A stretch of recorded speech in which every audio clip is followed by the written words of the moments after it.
రమేష్ కార్తిక్ నాయక్ గోర్ బంజారాలకు సంబంధించి తెలుగు, ఇంగ్లీష్ భాషల్లో సాహిత్య సృజన చేస్తున్న కవి, కథకుడు. అతని ఆంగ్ల రచనలు exchanges, journal of literary translation, university of IOWA మరియు poetry at Sangam, outlook India, Indian periodical, live wire, the Johar journal, Nether quarterly లాంటి జాతీయ, అంతర్జాతీయ పత్రికల్లో ప్రచురితమయ్యాయి.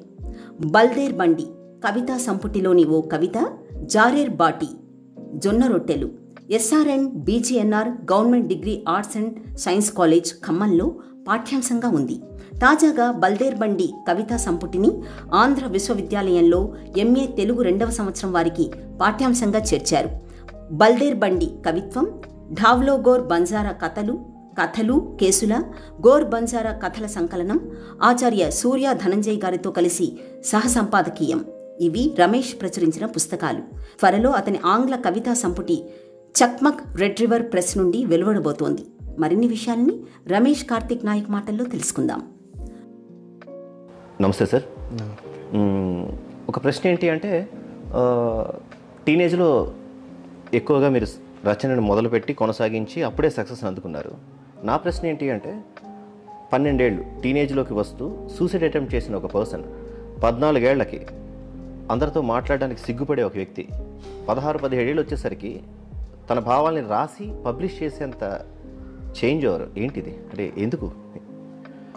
అంటే ఒకటి, మన చుట్టూ ఉన్న వాతావరణం ఎప్పుడు మనల్ని ప్రభావితం చేయడమా, లేకుంటే ప్రపంచానికి పూర్తిగా దూరం అయిపోయి ఒంటరిగా ఉండడమా అనేది అంతా చుట్టూ ఉన్న ప్రపంచమే మనల్ని మనకొక డిసైడ్ నువ్వు ఇలా ఉండాలి, నువ్వు ఇలా చేయాలి, లేకుంటే నువ్వు దూరంగా ఉండాలి అనేదంతా కూడా ప్రపంచమే డిసైడ్ చేస్తుంది. సో అదంతా కావడానికి కారణం ఏంటంటే, మేము చాలామందికి తెలుసు రమేష్ కార్తిక్ నాయక్ అనగానే బంజారా అయి ఉంటాడు అని చెప్పేసి చాలామంది అంటారు. అండ్ ఒడిస్సా ప్రాంతంలో ఈ పేరు ఏదైతే ఉందో నాయక్ అనేది అది నార్మల్ పేరు. సో ఆ డౌట్స్ చాలామందికి వస్తుంటాయి. సో బంజారాల్లో వచ్చేటప్పటికి చదువుకోవడానికి బయటకు వచ్చి గవర్నమెంట్ స్కూల్స్లో చదువుకోవడం అట్లాంటివి చేస్తుంటారు. మా నాన్న నన్ను అంటే 2002 సంథింగ్, అంటే నాకు బండ గుర్తు ఏంటంటే వసంతం సినిమా వచ్చింది. అప్పుడు వసంతం సినిమా వస్తే ఆ టైంలో 7th క్లాస్ వాళ్ళకి బోర్డ్ ఎగ్జామ్స్ అనుకుంటా, మాకు రోజు హాలిడేస్ ఉండేవి. ఆ టైంలో నన్ను హాస్టల్లో జాయిన్ చేసి మా నాన్న దుబాయ్కి వెళ్ళిపోయాడు. సో నేను పెద్ద కొడుకుని. తండా వాళ్ళు ఉండేవాళ్ళేమో, నాకు అంత అంటే తండా వాళ్ళు ఉన్నారు కానీ వాళ్ళు ఏమవుతారన్న అంత మెచ్యూరిటీ లేదు చిన్న పిల్లోడిని. నాకు కనిపించేది ఏంటంటే, మా హాస్టల్, నేను ఉంటున్న స్కూల్ హాస్టల్ అక్కడే.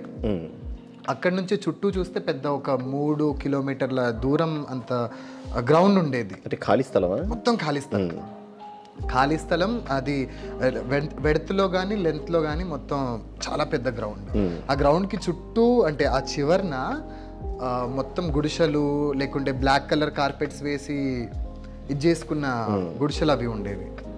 నాకు ఎప్పుడు పొద్దున్న లేవగానే మా ఆయమ్మ మాకు స్నానం చేయించిన తర్వాత క్లాస్కి వెళ్ళి ఏదో ABCDలు రాసుకోవడం, టీచర్ని టాయిలెట్ అడిగి వెళ్ళి గేట్ దగ్గర నిలబడి మా ఊళ్ళో వస్తున్నారేమో చూడడం. ఎందుకంటే మా నాయనమ్మ మాకు బర్రెలు ఉండేవి, పాలు తీసుకొని పెరుగు అమ్మడానికి ఆర్మూర్ వచ్చేది.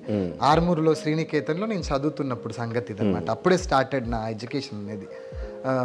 ఆ టైంలో నేను ఇంకా మా వాళ్ళు వస్తారేమో అని ఎప్పుడు ఎదురు చూడడం అనేది ఒకటి పెద్ద, అదొక సినిమా కథ, ఒక విషాదము అని చెప్పొచ్చు. సో ఎప్పుడు అక్కడ అలా చూస్తూ ఉన్న టైం, అంటే చూస్తూ ఉండేవాడిని అండ్ దెబ్బలు తినేవాడిని. ఇదంతా ఒక ఎత్తు అయితే, మనుషులతో మాట్లాడదాము అంటే అసలుకి మెయిన్గా పేరెంట్స్ అందరు వచ్చేవాళ్ళు, వేరే వాళ్ళకి పేరెంట్స్ వచ్చేవాళ్ళు, వాళ్ళ పిల్లల కోసం ఏవో తీసుకురావడం అదంతా చేసేవాళ్ళు. అప్పట్లో ఈ నేరగాయలు అంటాం కదా, నేరగాయలు అంటే మేము బోర్ అంటాం. అదే సంక్రాంతి టైంలో గుగ్గిళ్ళ పెండ దగ్గర వేస్తారు కదా, అవి అమ్మడానికి వచ్చేవాళ్ళు అనమాట. చాలా మంది వచ్చినప్పుడల్లా అక్కడ రూపాయికి 2 రూపాయలు కొనుక్కొని జేబులు నింపుకొని అది తింటూ ఇది చేసేవాళ్ళు. మా వాళ్ళు కూడా, మాకు కూడా తోటలో 1 చెట్టు 2 చెట్లు ఉంటే అవి కూడా వాళ్ళు అమ్మడానికి వచ్చేవాళ్ళు. అట్లా మాకు దాదాపుగా మా తండా నుంచి ఒక 4-5 సార్లు తప్పించి సంవత్సరానికి వచ్చేవాళ్ళు కాదు. అంటే ఎవరి పేరెంట్స్ అయినా కానీ, వేరే వాళ్ళ పేరెంట్స్ వస్తే వాళ్ళు ఏదో నా కోసం ఏదో పంపించడం, అంటే మా అమ్మ అయితే చికెన్ ఏదో వండి 2 రొట్టెలు చేసి పంపడము, మా నాయనమ్మ కూరగాయలు అమ్మడానికి వస్తే పార్లేజ్ బిస్కెట్ ప్యాకెట్ తీసుకొచ్చి ఇవ్వడం, ఇలాంటివి నడిచేవి. సో అలా నర్సరీ అయిపోయి ఎల్కేజీలో ఉన్నప్పుడు మా స్కూల్కి ఇటు పక్కన అంత గ్రౌండ్ అయితే అటు పక్కనేమో ఒక చిన్న కాలువ తవ్వుతా ఉన్నారు అప్పుడు. అక్కడ ఆ బార్డర్ ఏదైతే బార్డర్ లాంటిది అది, అక్కడంతా చింతకాయ చెట్లు ఉండేవి. అక్కడ కొంతమంది ఈ గ్రౌండ్కి చివరిలో ఉన్నటువంటి సంచార తెగల వాళ్ళు పనిచేయడానికి వచ్చారు అక్కడికి. చేస్తున్న క్రమంలో అక్కడ జేసీబీ తవ్వుతున్న క్రమంలో ఒక పిల్లోడు దాని కింద ఏదో అయ్యి చనిపోయాడు. అది అట్లా చనిపోయాడా లేకుంటే ఏమైందా అనేది క్లారిటీ లేదు అప్పటి, నాకు అది ప్రాపర్గా గుర్తుకు లేదు. కానీ ఆ పిల్లోడిని వాళ్ళ అమ్మ ఒళ్ళో పెట్టుకొని అసలుకి ఎంత ఏడుస్తుందంటే ఆమె ఛాతి కొట్టేసుకొని తల కొట్టేసుకొని ఏడుస్తుంది. ఎంతమంది గుమ్మిగూడారంటే నాకు అది బాగా నచ్చింది. అంటే ఆమె ఆ వయసులో ఒక చిన్న పిల్లోడిని కదా, ఒక 5 years అలా ఉంటుంది. అంటే నచ్చడం అంటే చావు గురించి తెలియదు, ఏం తెలియదు. కాకపోతే వాళ్ళమ్మ ఒళ్ళో వాటిని పెట్టుకుని ఎంత ఏడుస్తుంది. ఇది బాగుంది. ఒక వ్యక్తి కోసం అంత ఏడవడము, అంతమంది పరిగెత్తుకుంటూ రావడం అంటే ఇదేదో చాలా గొప్ప విషయం అన్న ఇది నాకు ఉండిపోయింది మైండ్లో. తర్వాత ఇంకా నేను మాట్లాడకుండా చాలా ఇంట్రోవర్ట్గా ఉండడము, మనుషులతో మాట్లాడాలంటే పిచ్చి సిగ్గు. అంటే ఏంటి ఈ సంఘటన? అంటే మీకు అంటే ఐడెంటిటీ క్రైసిస్ అంటాం మామూలుగా. అంటే ఎవరో ఒకరు మనల్ని గుర్తించాలి, లేదంటే ఎవరో ఒకరు కాదు. మనకు డెఫినెట్ గా ఇప్పుడు చిన్న పిల్లలంటే ముద్దుగా ఉంటారు, ఎవరో ఒకరు వస్తారు, చంప మీద ముద్దు పెడతారు, ఏదో చాక్లెట్ కొనిస్తారు. అది కాదు కదా. అంటే ఇంట్రోవర్ట్ అంటున్నారు కదా. అంటే అది అక్కడికి వస్తున్నాను. అయితే మెయిన్ గా ఇక్కడ పేరెంట్స్ మనకు దూరంగా ఉన్నారు. పేరెంట్స్ రావట్లేదు కదా నన్ను చూడడానికి, తల్లిదండ్రులు రావట్లేదనే బాధ. నానేమో దుబాయ్, అమ్మేమో వ్యవసాయం చేస్తా ఉంటాను. సో నాకు కావాల్సింది ఏంటంటే మా అమ్మ నాన్నలు నా గురించి పట్టించుకోవాలి, నన్ను చూసుకోవాలి, నా గురించి టైం కేటాయించాలి. అది లేదు.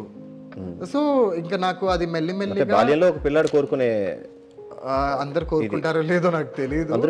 సో నాకు అట్లా అనిపించి నేను ఎప్పుడు చూడు ఇంకెవరితో మాట్లాడకుండా మా వాళ్ళు ఎప్పుడు వస్తారు, నా కోసం ఏం తెస్తారన్న ఇదితోనే ఒక 12 years వచ్చేటప్పటికి ఇంకా పిచ్చిగా నేను బయట వాళ్ళతో మాట్లాడడం అంత బంద్. అంటే స్నేహితులతో నాకు ఇప్పటికీ స్నేహితులు అంతేం లేరు నాకు. సాహిత్యంలో చాలా మంది ఫ్రెండ్స్ ఏర్పడ్డారు అండ్ వాళ్ళు చాలా ఎంకరేజింగ్ అదంతా ఉంటుంది. సో 12 years వచ్చేటప్పటికి ఏంటంటే ఇంక ఇంటికాడ ఉండడము, పేరెంట్స్తో నేను ఏదో పిచ్చిగా బిహేవ్ చేస్తా ఉంటే ఎవరు చేతబడి చేశారని వాళ్ళ నమ్మకాలు వాళ్ళకు ఉంటాయి. ఆ నమ్మకాలు ఉండేవి. ఎవరో నిజామాబాద్లో ఒక మంత్రగాడి దగ్గర తీసుకెళ్లడము, నెయిల్కి ఏదో బ్లూ కలర్ పెట్టి దాంట్లో ఎవరు అంటే నా మీద ఎవరు చేతబడి చేశారో అని ఈ నెయిల్లో ఇట్లా చూపించడం లాంటివి ఏవో చాలా జరిగేవి. వాడేదో మంటలో ఇది వేస్తే ఆ పొగ వస్తుంది, అదంతా ఇచ్చేవాళ్ళు, అదంతా చేసేవాళ్ళు. సో వీళ్ళు పిచ్చిగా నమ్మేవాళ్ళు అండ్ ఇప్పటికీ నమ్ముతున్నారు. సో ఆ టైంలో ఇంకా ఎంత చూడు ఇంకా ఒట్టిగా ఎందుకో గొడవలే అయ్యేవి. ఇంకేం చేయాలి. ఇంట్రోవర్ట్ కుర్రాడిని ఏదో దెయ్యం పట్టిందన్నంత ఇంట్రోవర్ట్. ఇంకొకటి ఏంటంటే నేను ఇంట్లో వాళ్ళతో ఇంకా నాకు పూర్తిగా రిలేషన్ అనేది పోయింది. ప్రేమ, వీళ్ళు నాకు అమ్మ నాన్నలు, వీళ్ళతో నేను బాగుండాలి అన్నదంతా పోయింది, రిలేషన్ లేకుండా.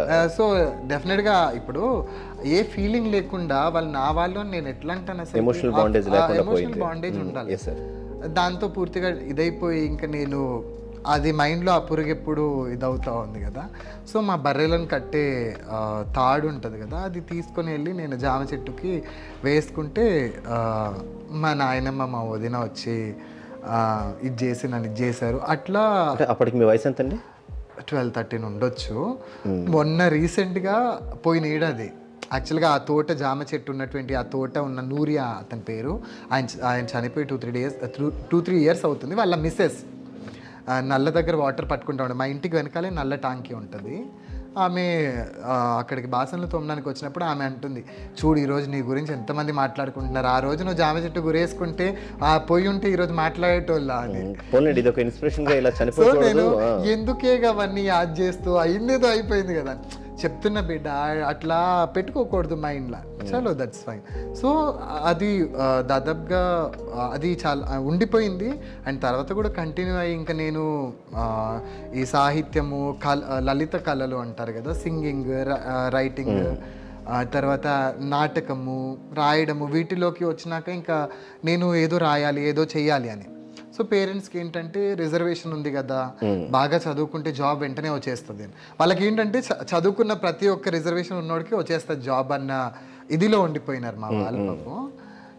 వాళ్ళకి మాకు కాంపిటీషన్స్ చాలా ఉంటాయి. ఉంటుందండి, కాంపిటీషన్ లేకుండా ఏమి ఉండదు. ఆ రిజర్వేషన్ ఉంటుంది, ఉండడం చాలా ప్లస్ పాయింటే. అది ఉండబట్టే ఈరోజు కాస్తో కూస్తో గౌరవము, వేరే వాళ్ళకి కాస్తో కూస్తో భయము, మాకేమైనా చేయాలన్న ఒకలాంటి అవకాశం ఉంది. అది లేకపోతే ఇంకా అంతకుముందు ఈ దళిత్ కమ్యూనిటీస్తో ఎలా బిహేవ్ చేస్తారో అట్లాగే ఉండేది. ఉంది యాక్చువల్గా. నిజానికి చాలామందికి తెలియని విషయం ఏంటంటే ఈ ట్రైబల్ కమ్యూనిటీస్ మీద ఎటువంటి వివక్ష లేదని చాలామంది ఉంది ఆ ఒపీనియన్. కానీ వివక్ష లేదు అనేది తప్పు మాట అండి, అది వివక్ష ఉంది. అయితే అది బయటికి రాదు కదా. ఇప్పుడు మీరున్నారు, మీరు ఎంతో కొంత చదువుకున్నారు, మీరు అడవుల్లోకి వెళ్ళి వాళ్ళతో స్పేర్ చేసి బయట వాళ్ళతో వాళ్ళు మింగిలైనప్పుడు ఆ సోషల్ బిహేవియర్తో వీళ్ళు వాళ్ళ గురించి మాట్లాడుకునే దాన్ని బట్టి వివక్ష ఎట్లా ఉంది, ఏ రూపంలో ఉందనేది మనం ఒక అంచనా వేసుకోవచ్చు. సో దాని గురించి మాట్లాడే వాళ్ళు లేరు, వాళ్ళ గురించి పోట్లాడే వాళ్ళు లేరు. లేనప్పుడు ఎట్లా తెలుస్తుంది? సో మొత్తానికి అలా అంటే మీ రచనా వ్యాసంగం 14 ఏళ్ళకి మొదలు పెట్టారా? 14 ఏళ్ళు అప్పటికి ఏజ్ తెలియదు కానీ 2009లో స్టార్ట్ అయిందని చెప్పవచ్చు. 2009లో ఏంటంటే బోధన్లో శ్రీ విజయసాయి హై స్కూల్ ఉండే, అక్కడ పంప అని ఒక కన్నడ పోయిట్ ఉన్నారు. ఆయన బోధనకు వచ్చి అక్కడ చదువుకుని అక్కడే చనిపోయారు. ఆయన్ని అక్కడ 100 స్తంభాల గుడి తెలిసే ఉండొచ్చు, చాలా ఐడియా ఉంది. 100 స్తంభాల గుడి దగ్గర ఆయన సమాధి చేశారు. సో ఆయన చదివి చనిపోయిన ప్లేస్లో మా స్కూల్ ఉందన్నమాట ఇప్పుడు. సో అక్కడ నన్ను జాయిన్ చేశారు. జాయిన్ చేసినప్పుడు నేను అప్పటికే బొమ్మలు వేయడం లాంటిది అలవాటు. ఆర్ట్ కూడా అలవాటా మీకు? బొమ్మలు వేయడం, డాన్స్ కూడా వచ్చని విన్నాను. అప్పటికే డాన్స్ అన్ని దాదాపుగా లలిత కళలు, సకల కళ అవైలబుల్. ఇప్పుడేం లేదు. సో ఆ బొమ్మలు ఏదైతే ఉందో మనం బయట సాధారణంగా మార్కెట్లో కానీ ఎక్కడైనా వెళ్ళినప్పుడు పెయింటింగ్స్ చూసేవాళ్ళు. పెయింటింగ్స్ కానీ లేకుంటే చిన్నపిల్లల చార్ట్స్ చూస్తే వాటి పైన 2 క్యాప్షన్స్ ఉండేవి. సో అది దాని గురించి డిఫైన్ చేస్తుందా లేకుంటే వాళ్ళు బడాయిగా పెట్టారనేది నాకు తెలీదు. నాకు అనిపించింది నేను రాసిన బొమ్మలకి నేను కూడా పైన ఏవో రాస్తే బాగుంటుంది కదా, నేను రాయడము, వాటిని వేరే వాళ్ళు తీసుకోవడము, వాటిని వాళ్ళు రాసుకొని చదువుకోవడము, ఇదంతా ఏదో కొత్తగా ఉండేది, బాగుండేది. సో అట్లా అప్పుడే తెలియకుండానే రాయడం స్టార్ట్ చేస్తూ పంచతంత్ర లాంటివి ఏవేవో కథలు చదివినప్పుడు వాటిని డబ్బింగ్ లాగా లేకుంటే ఆ కథల్ని క్యారెక్టర్స్ మార్చి రాయడము, అంటే రీరైట్ చేయడము. అంటే 10 మంది ముందు నేను కూడా రైటర్ని చెప్పుకోవాలి. అంటే ఇంకో విషయం నేను అడుగుతాను, అంటే అంత చిన్న వయసులో ఉన్న ఒక కుర్రాడు ఏం ఆలోచిస్తాడు అంటే ఏదో ఆడుకుందాం లేదంటే ఇంకేదైనా చేద్దాం అనుకుంటాడు. కవితలు రాయాలని ఎందుకు అనిపించింది మీకు? కవితలు రాయాలని ఏం అనిపించలేదు. అయితే మెయిన్గా ఏంటంటే నేను ఆటలకి ట్యూన్ కాలేకపోయినాను కదా. సో ఒకవేళ ట్యూన్ అయి ఉంటే స్పోర్ట్స్కి వెళ్ళిపోతుండే నేను. అది కాలేక వేరే ఏం తోచక మన దగ్గర ఉన్నది రంగులు, ఆ బొమ్మలు, అవి మా బంజారాలు వేసుకునే బట్టలు చాలా రంగురంగులుగా ఉంటాయి. ఆ రంగులు సాధారణంగా కమ్యూనిటీకి సంబంధించి చాలా రకాల ఛాయలు అని చెప్పొచ్చు, లేకుంటే జ్ఞాపకాలు అయి ఉండొచ్చు, ఏవైనా అయి ఉండొచ్చు, మన వెంట ఎప్పుడు నీడలాగా ఉంటాయి. సో మా వాళ్ళు వేసుకునే బట్టలే కానీ లేకుంటే పాటలు ఇవన్నీ కూడా అంతర్లీనంగా ఎప్పుడు నాతో ఉన్నాయి. అండ్ నేను ఏదైనా బోర్డు మీద ఏదైనా కథ, టీచర్లు కథలు చెప్తున్నా కానీ దేని గురించి అయినా చెప్తే ఖచ్చితంగా నాకు మా వాళ్ళు ఇట్లా కళ్ళ ముందు మెదిలే వాళ్ళు అన్నమాట. అంటే మనం చూసే ప్రపంచంలో పాత్రలనే మనం చదివే సాహిత్యానికి అన్వయించుకొని ఊహించుకుంటాం. ఎప్పుడైనా ఒక పాఠకుడు ఎప్పుడైనా ఊహించుకుంటాడు. ఇంకొకటి ఏంటంటే నా అదృష్టం ఏంటంటే, అంటే వేరే స్కూల్స్ గురించి నాకు తెలీదు, నాకు అంటే తెలుగు, హిందీ, ఇంగ్లీష్ ఏవైతే టీచర్స్ ఉన్నారో బోధన్ ఆ స్కూల్లో జాయిన్ అయినప్పుడు వాళ్ళు ఏం చేసేవాళ్ళు అంటే టెక్స్ట్ బుక్స్ చదివేవాళ్ళు. అంటే టెక్స్ట్ బుక్స్ వాళ్ళు చదువుకొనే వచ్చేవాళ్ళు, కాకపోతే వచ్చి మీకు ఈరోజు ఒక కథ చెప్తాను అని మొదలు పెట్టేవాళ్ళు. కథ అంతా చెప్పిన తర్వాత టెక్స్ట్ బుక్లో ఫలానా ఈ పేజ్ నెంబర్ ఓపెన్ చేయండి అని అంటే అక్కడ ఉన్న చదవండి అనేవాళ్ళు. అర్రే వాళ్ళు చెప్పిన కథ ఇదే కదా అని. సో అది ఒకలాంటి ఫ్యాసినేషన్. అరే అవును కదా, ఇప్పుడు నిజంగా టీచర్ ఆ టెక్స్ట్ బుక్ చదివి చెప్తే నేను డెఫినెట్గా వింటానో లేదో తెలియదు, వాళ్ళు కథ చెప్తున్నారు కాబట్టి డెఫినెట్గా చెవులు రిక్కరించి వింటాము. ఆ విధంగా నేను కొంచెం అట్రాక్ట్ అయ్యి బొమ్మలు వేయడము, ఆ టెక్స్ట్ బుక్స్లో ఉన్న బొమ్మల్ని కాపీ కొట్టి ఇచ్చేయడము, కొంచెం దాన్ని మోడిఫై చేసి ఇంకా ఇచ్చేయడము, కలర్స్ ట్రై చేయడము. ఇంకొకటి ఆ టైంలో ఆంధ్రజ్యోతి పత్రిక ఆంధ్రజ్యోతి పత్రికలో వెనకాల ఒక కళాకారుడు వేసిన పెయింటింగ్స్ అన్ని వేసి ఆ కళాకారుడు ఫోటో, ఆ పెయింటింగ్స్ గురించి కొంత సబ్జెక్ట్ రాసేవాళ్ళు. అవన్నీ కూడా నేను మా సువర్చల అని మా ప్రిన్సిపల్ వాళ్ళ చెల్లెలు వాళ్ళ ఇంటికి వెళ్ళి ఆ ఆంధ్రజ్యోతి పత్రికల నుంచి అవన్నీ జస్ట్ ఆమెని కలవడానికి వెళ్తూ ఆమెకు తెలియకుండా ఆ పేపర్లు అన్నీ చింపుకునేటండి. తర్వాత మా తెలుగు టీచర్, మా సోషల్ టీచర్ విజయలక్ష్మి మేడం అని ఉన్నారు. ఆవిడ వాళ్ళ ఇంటికి సండే అవుటింగ్స్ వెళ్ళినప్పుడు ఆవిడ దగ్గరికి మంజుష మేడం అని ఒక సోషల్ టీచర్, సైన్స్ టీచర్ కూడా ఉండే ఆవిడ ఎక్కువగా దేవుళ్ళకి సంబంధించిన కథలు చెప్పేవారు. వీళ్ళ ఇంటికి వెళ్ళి ఆ పత్రికలన్నీ సేకరించుకోవడం, వాటిలో వచ్చిన కథలకు వేసిన బొమ్మలు చెప్పుకోవడం, ఇవన్నీ కూడా పోగు చేసుకొని ఆ బొమ్మలు వేసారు. ఈ కలెక్షన్ అనేది ఉండేది మీకు. సో ఎప్పుడు ఇవన్నీ ఉండేవి. వీటిని ఒక 2-1 నోట్స్ ఉంటుంది కదా, ఆ నోట్స్లో అతక పెట్టుకొని ఏ టీచర్ దగ్గర తెచ్చుకున్నాము, ఈ బొమ్మని ఏ పర్స్పెక్టివ్లో ఒకవేళ నేనేమైనా చెప్పదలిస్తే లేకుంటే ఎవరికైనా నరేట్ చేస్తే ఈ బొమ్మని నేను ఎలా నరేట్ చేయొచ్చు, ఇట్లాంటివన్నీ ఉండేవన్నమాట. ఇంకొకటి ఆ టైంలోనే తెలంగాణ మూమెంట్ కూడా స్టార్ట్ అయింది 2009 to 13. సో పిచ్చి హాలిడేస్ మాకు. డేస్ కలర్స్ని రానిచ్చేవాళ్ళు కదా హాస్టల్స్కి. హాస్టల్లో ఏమో క్లాసెస్ ఉండకూడదని ఎప్పుడు ఏబీవీపీ వాళ్ళు ఏదో గొడవ చేయడము, మాకు హాలిడేస్ ఉండడం. మా ప్రిన్సిపల్ ఏమో చచ్చినట్టు మాకు హాస్టల్ రూమ్స్లోనే క్లాసెస్ పెట్టడం, లేకుంటే హాస్టల్ గ్రౌండ్లో కూర్చోబెట్టి. అంటే అఖిల భారత విద్యార్థి పరిషత్ ఒక విద్యార్థిని కవిగా మార్చేయమాట. Great, good. అయితే బాధపడే విషయం ఏంటంటే సాధారణంగా ఆ 6th నుంచి 10th దాకా ఏదో నెట్టుకొచ్చాను కానీ రెగ్యులర్ ఎడ్యుకేషన్ అనేది కోల్పోయినానని చెప్పొచ్చు. అయినా కానీ ఇంట్రెస్ట్ ఉండబట్టి, టెక్స్ట్ బుక్ చదువుకోబట్టి, ఏదో చేయబట్టి నెట్టుకొచ్చా. కానీ ఆ విధంగా నేను బొమ్మలు వేయడం వాటికి అయితే అప్పుడు రాసిన మీ ఫస్ట్ 2014లో పబ్లిష్ చేసుకుందాం అన్న ఈ స్కూల్ డేస్లో రాసుకున్న కవితలన్నిటినీ అక్కడ మా శిరీష మేడము తెలుగు టీచర్ ఆవిడ మాత్రం గోడకి నిలబెట్టి పిర్రల మీద కొట్టడమే చేసేది. ఎందుకు? కవితలు రాస్తున్నందుకు? కవితలు కాదు, రాస్తే ఇప్పుడు పతకము పతాకము అన్నవి 2 పదాలు ఉన్నాయి. సో పతకం వేరు, పతాకం వేరు. రెండిటికి జస్ట్ ఆకారం తేడా, ఒక దీర్ఘం తేడా. సో దీర్ఘము ఆకారం లాంటివి తేడా కదా. చెయ్యి అంటే చెయ్యికి 2 మీనింగ్ ఉంది, పని చేయడము చెయ్యి. సో ఇట్లాంటి వాటి దగ్గర నేను తప్పులు రాయడంతో ఇంకా అసలుకి ఎంత చెప్పినా కానీ నేను రాస్తానని ఆమెకు తెలుసు. ఆమె మణి మేడం అని కూడా ఒక ఆవిడ తెలుగు టీచర్. అంటే ప్రాబ్లం ఏంటంటే భావం ఉంటుంది, భాష రాదు. భాష మీద ఎప్పుడు కాన్సన్ట్రేషన్ లేదు. ఎందుకంటే నేను అప్పటికే పుట్టిన 3-4 ఏళ్ళకే హాస్టల్లో పెట్టడంతో నా సొంత భాష నాకు ఒక డెవలప్ కాలేదు. అండ్ చుట్టూ ఉంటున్న వాతావరణంలో వింటున్న భాష తప్పింది నేను ఎప్పుడు మాట్లాడింది లేదు, వినడమే, మాట్లాడింది లేదు. సో ఇవన్నీ కూడా సర్టన్ ఏజ్ వచ్చేటప్పటికి ప్రభావం చూపెడుతూ నేను ఎంత పూర్ అనేది నాకు తెలిసి వచ్చింది భాషలో. సరే ఇమాజినేషన్ ఉంది, భావంలో రిచ్ లేండి. ఆ భావంలో రిచ్ అనేది నేను చెప్పలేను కానీ సో ఇమాజినేషన్ అయితే ఉండేది. ఆ టైంలో కార్తిక్ శతకం అని 100 పద్యాలు రాస్తే అదొక శతకం అని చెప్పేసి మా మేడం విజయలక్ష్మి మేడం చెప్తే నేను నది అని అగ్రిగోల్డ్ వాళ్ళు విజయవాడ నుంచి వచ్చేది తెలీదు. అది మాత్రం చాలా, అది తెలుగు వెలుగు నవ్య ఇవి చాలా ఫాలో అయ్యేవాడు నా టైంలో. సో ఆ పత్రికలో ఎప్పుడూ కాంపిటీషన్స్ ఉండేవి. లేకుంటే ఆ శతకాల్లో 100 పద్యాలు రాసి పంపితే బుక్కి చివరిన ప్రతి నెల ఒక 10 నుంచి 15 పోయిమ్స్ పబ్లిష్ చేసేవారు. సో నేను కవితల కోసం ఒక పేజీ కవితల కోసం ఉండేది. తర్వాత ఇంకొకటి దాంట్లో ఈ శతకంగా వచ్చేవి 4 లైన్సే కదా వేసేవాళ్ళు. సో అవన్నీ 100 రాసి మా మేడం చూపించి డబ్బులు కూడా పంపించేవాళ్ళు. కానీ ఎందుకో నేను ఎన్ని పంపినా నాకు నేను రాస్తుంది కవిత్వమా ఏంటో నాకేం తెలియదు. కానీ ఎప్పుడు వాళ్ళ నుంచి రిప్లై రాలేదు. పంపిన తిరిగి రావడమే నాకు. నేనేమో పోస్ట్ ఆఫీస్కి వెళ్ళడము, రకరకాల పోస్టేజ్ స్టాంపులు కొనుక్కోవడము, మా తెలుగు టీచర్ శిరీష మేడం చెప్తే ఆమె కొనుక్కొచ్చి ఎన్విలప్ కవర్స్ ఇవ్వడము, ఇవన్నీ. మా యశ్వంత్ సార్ అని ఇంకో ఆయన ఉండే, ఆయన బొమ్మలు వేసేవాడు. ఆయన కూడా నన్ను ఇది చేస్తూ అలా ఉండేదంతా. సో ఒక విధంగా బొమ్మలు వేసుకుంటూ సాహిత్యంలోకి వచ్చిన. ఆ టైంలో రాసిన సాహిత్యం అంతా కూడా 2014కి వచ్చేటప్పటికి ఇంకా నేను హైదరాబాద్కి వచ్చినాక నాకు పూర్తి స్వేచ్ఛ. ఎవరు నువ్వు ఇది చేయకూడదు, నువ్వు ఇది చేయాలని ఎవరు అనేది లేదు. 2014కి హైదరాబాద్ డిప్లొమా పాలిటెక్నిక్ త్రిబులీలో జాయిన్ అయ్యాక పూర్తి స్వేచ్ఛ. సో అక్కడికి అలా వేద్దామని అనుకున్నాను. అది ఆ పబ్లిషర్ ఎవరైతే, అంటే ప్రింటింగ్కి ఇచ్చిన వాళ్ళు ఎవరైతే ఉన్నారో వాళ్ళు ఇల్లు మారడంతో ఆ బుక్ అంతా పోయింది.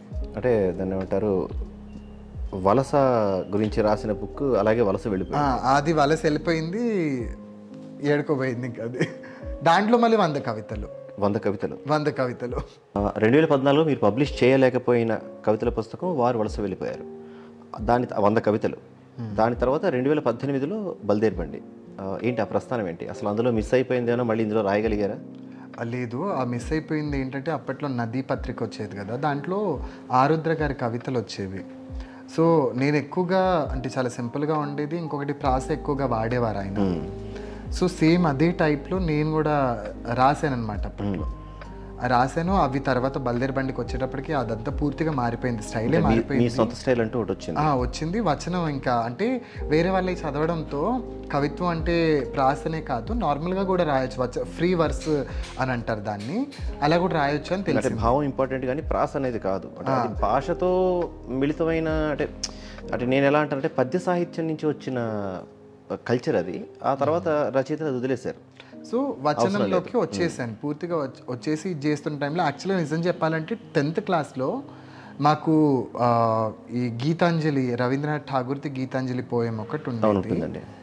సముద్ర తీరంలో పిల్లలు ఆడుకుంటూ ఉంటారు, అదొక కవిత. ఆ కవిత ఎట్లాంటిదంటే ఒక పారవస్యానికి గురి చేసే కవిత. తర్వాత ఈ మెహజబ్ ఇన్ స్ట్రీట్ చిల్డ్రన్స్ పోయం, అదేమో పూర్తిగా ఆకలి బీదరికానికి సంబంధించి. ఒకటేమో ఆనందం, ఇంకొకటి ఆ రెండింటికి ఎందుకు కరెక్ట్ అయ్యానంటే ఆ రెండిట్లో బాల్యం ఉంది. సో నేను బాల్యాన్ని కోల్పోయాను ఒక విధంగా. సో వాటికి కనెక్ట్ అయ్యాను, అట్లాంటిది రాయాలి, అట్లాంటిది క్రియేట్ చేయాలన్నది బాగా ఉండింది. సో ఏదో రాస్తున్నాను. హైదరాబాద్కి వచ్చాక ఆంధ్ర సారస్వత పరిషత్, రవీంద్ర భారతి అటు ఇటు వెళ్ళడము, రచయితల్ని కలవడము, చూడడము, వాళ్ళ సోషల్ బిహేవియర్, వాళ్ళ రైటింగ్స్ చదవడము. అప్పట్లో దాదాపుగా ఇప్పుడంటే కొంచెం ఈ పుస్తకాలు ఫ్రీగా ఇచ్చి పుచ్చుకునే ఇది తగ్గింది, కానీ అప్పట్లో మాత్రం ఇంకా ఫ్రీగా ఇవ్వడమే ఉండేది. సో చాలా పుస్తకాలు వచ్చేవి. అట్లా సభలకు వెళ్తే మనకు పుస్తకాలు వచ్చేవి, పుస్తకాలు తెచ్చుకోవడం, చదవడము, ఇంత ఈజీగా కవిత్వం రాయడం, ఇట్లాంటివి నేను ఎన్ని రాయగలుగుతాను అన్న ఇది ఏర్పడింది. అట్లా రాస్తున్న క్రమంలో నాకు మేడ్చల్ లైబ్రరీలో 20వ శతాబ్దపు ఇంగ్లీష్ కవులు అని ఒక బుక్ దొరికింది. తెలుసు. ఆ పుస్తకం సౌభాగ్య అని, అంటే ఆయన కలం పేరు సౌభాగ్య, ఆయన పేరు విజయ్ కుమార్ పల్లెల్ల. ఆయన పుస్తకం దొరికితే దాంట్లో ఇంగ్లీష్ కవులు, వాళ్ళ రచనలు, వాళ్ళ జీవితాలు, ఇంగ్లీష్ నుంచి తెలుగు అనువాదాలు. సో అది చదువుకుంటూనే ఇటు తెలుగులో కవిత్వం రాసుకుంటూ గూగుల్ నెట్ బాగా వాడుకున్నాను ఆ టైంలో నేను. అప్పుడే వాట్సాప్ అంటే నాకు ఊహ తెలిసినప్పటికీ ఫేస్బుక్, వాట్సాప్ అన్నీ కూడా అప్పుడప్పుడే నేను కొంచెం వాటిలోకి ప్రవేశానికి నోచుకుందని చెప్పొచ్చు. అంటే ఫోన్ వాడడం తెలుసు, బట్ అంత ఎక్కువగా ఇదేం లేదు. నెట్లో ఆ రచయితల పేర్లు కొట్టడము, వాళ్ళ రచనలు దొరికితే చదవడము, ఇలా అంతా ఉండేది. సో ఈ టైంలో నాకు పరిచయమైన వేరే సాహితీ మిత్రుల వల్ల ఫేస్బుక్ వాల్స్ మీద రాయడము, వేరే వాళ్ళు రాసిన కవితల్ని, మెర్సీ మార్గెట్ అని ఒక రైటర్ ఉన్నారు, ఆవిడ నాది ఒక పోయం ఉంది, ఆ పోయం పేరు నాకు గుర్తుకు లేదు, నేను నా హృదయాన్ని కన్నీళ్లలో నానపెట్టాను అని స్టార్ట్ అవుతుంది ఆ పోయం. ఆ పోయంని ఆమె ఎడిట్ చేసింది.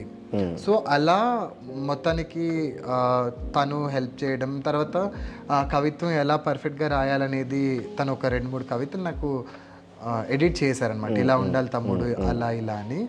సో ఎక్కువగా తనతో నేను అప్పట్లో 2016-17 ఎక్కువగా అసలు ఎటైనా వెళ్ళాలంటే మా మెంటర్ ఇంకా అంతా అనమాట, నాకు అంతా మెరిసే మార్గరెట్ అప్పుడు. సో తను ఎటు వెళ్ళినా కానీ నువ్వు వస్తున్నావా, నేను కూడా వస్తా అంతే. అప్పటికి నాకు ఇంకా మరి ఒక వయసుకి గౌరవం ఇట్లా మాట్లాడాలి అన్నది ఏం తెలీదు, ఏకవచనమే ఉండేది. అండ్ ఇప్పుడు కూడా నేను ఏకవచనమే ప్రిఫర్ చేస్తాను, ఎందుకంటే చాలామంది సార్, గారేలు, బూరేలు పేర్లకి వెనకాల ముందు ఇవన్నీ యాడ్ చేయాలంటారు, కానీ ఎందుకో తెలంగాణలో ఏకవచనమే. అంటే ఇక్కడ ఒక కల్చర్ ఉందంటే, నేను ఇక్కడ పుట్టి పెరిగిన వాడినే కాబట్టి సార్ నువ్వు అంటాం. అంటే నువ్వు అనేది ఏకవచనమే, సార్ అనేది గౌరవవాచకం. బట్ సార్ నువ్వు వస్తావా, వచ్చినావా అని మాట్లాడుతాం. సో ఏకవచనం అనేది చాలా మందికి, అంటే నా నుంచి చాలా మంది నాకు మాట్లాడడం సంథింగ్ అట్లాంటివి ఏవో జరిగాయి. లేదు అంటే ఎట్లా అయిపోయిందంటే, ఇప్పుడు తెలుగు కల్చర్ ఖచ్చితంగా అది బయట ఎక్స్పోజ్ చేయాలి. మీరున్నారు సార్, ఏం చేస్తున్నారండి మీరు అన్నది చెప్తేనే నేను మీకు మర్యాద ఇస్తున్నట్టు, నాకు మీ మీద మర్యాద. అంటే నువ్వేం చేస్తున్నావు అని అంటే, ఏంది ఇట్లా మాట్లాడుతున్నాడు, అమ్మాయిలు నేర్పి ఇట్లా ఎక్కడికో పోతుంది అనమాట. సో ఆ విధంగా రాసుకున్న పోయమ్స్ అన్నిటిని కూడా ఇంకా పత్రికలకు పంపడము, వెబ్ మ్యాగజైన్స్లో అలా ఇలా చేస్తున్న క్రమంలో నేను 2018లో కేంద్ర సాహిత్య అకాడమీ వాళ్ళు ఒక గిరిజన సెమినార్, గిరిజన ఫెస్టివల్ విజయవాడలో పెట్టారు 2018లో. పెట్టినప్పుడు అక్కడ కొలకలూరి ఇనాక్ గారు, ఆయన దళిత రైటర్ పద్మశ్రీ, ఆయన గెస్ట్ అనమాట దానికి. అక్కడ మల్లిపురం జగదీష్ అని ఆయన సవర తెగకు సంబంధించి రాస్తారు.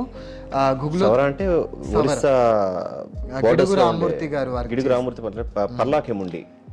సో ఆయన శ్రీకాకుళం అనుకుంటా, అదే ఉత్తరాంధ్రకి ఒరిస్సాకి ఉండే సంధి మధ్యలో ఉండే ఏరియాలు అవి. తర్వాత పద్దం అనసూయ అని కోయా రైటర్, కళ్యాణి కుంజ, వీళ్ళు ముగ్గురు కాకుండా నేను బంజారా నుంచి మేము ముగ్గురం, కృష్ణ గుగ్లోత్ అని ఒక ఆయన, 3 కృష్ణ చౌహాన్ అని ఇంకో ఆయన, నేను రమేష్ కార్తిక్ నాయక్. సో ఆత్రం మోతిరామ్ అని ఒక అబ్బాయి, ఆదిలాబాద్ అబ్బాయి, అతను కూడా కోయా అనుకుంటాను. సో మేమంతా అక్కడ పార్టిసిపేట్ చేసినప్పుడు అప్పుడే నేను బల్దిరబండి డూప్లికేట్ కాపీ వేసుకున్నాను. ఒక 20 కాపీలు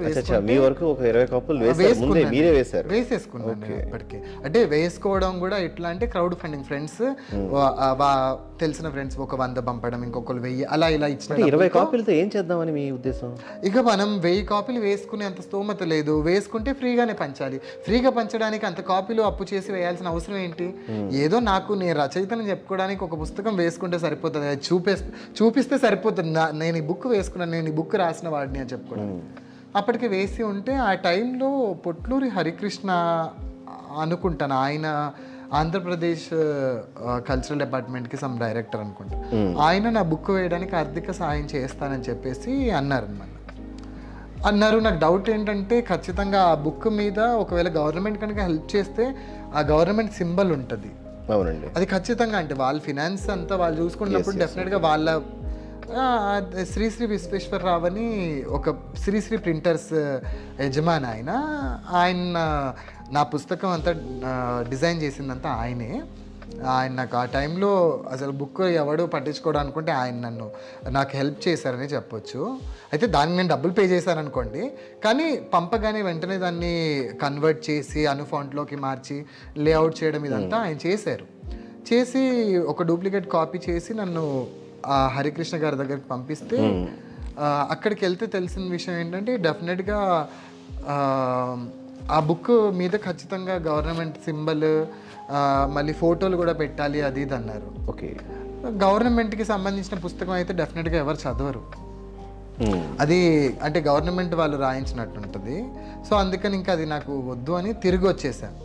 వచ్చేసి ఈయన విశ్వేశ్వరరావు గారితో చెప్తే ఆయన కొంత డబ్బులు తీసుకొని నాకు ఒక క్యాసెట్లో ఈ పుస్తకం ఇది చేసేసి నేను అది తీసుకుని హైదరాబాద్ వెళ్ళిపోయినా. అప్పటికి నేను బుక్ ఇనాగ్రేషన్ డేట్ కూడా అనౌన్స్ చేసేసుకున్నాను. 2019 జనవరి 20 బుక్ రిలీజ్ చేసుకుందామని.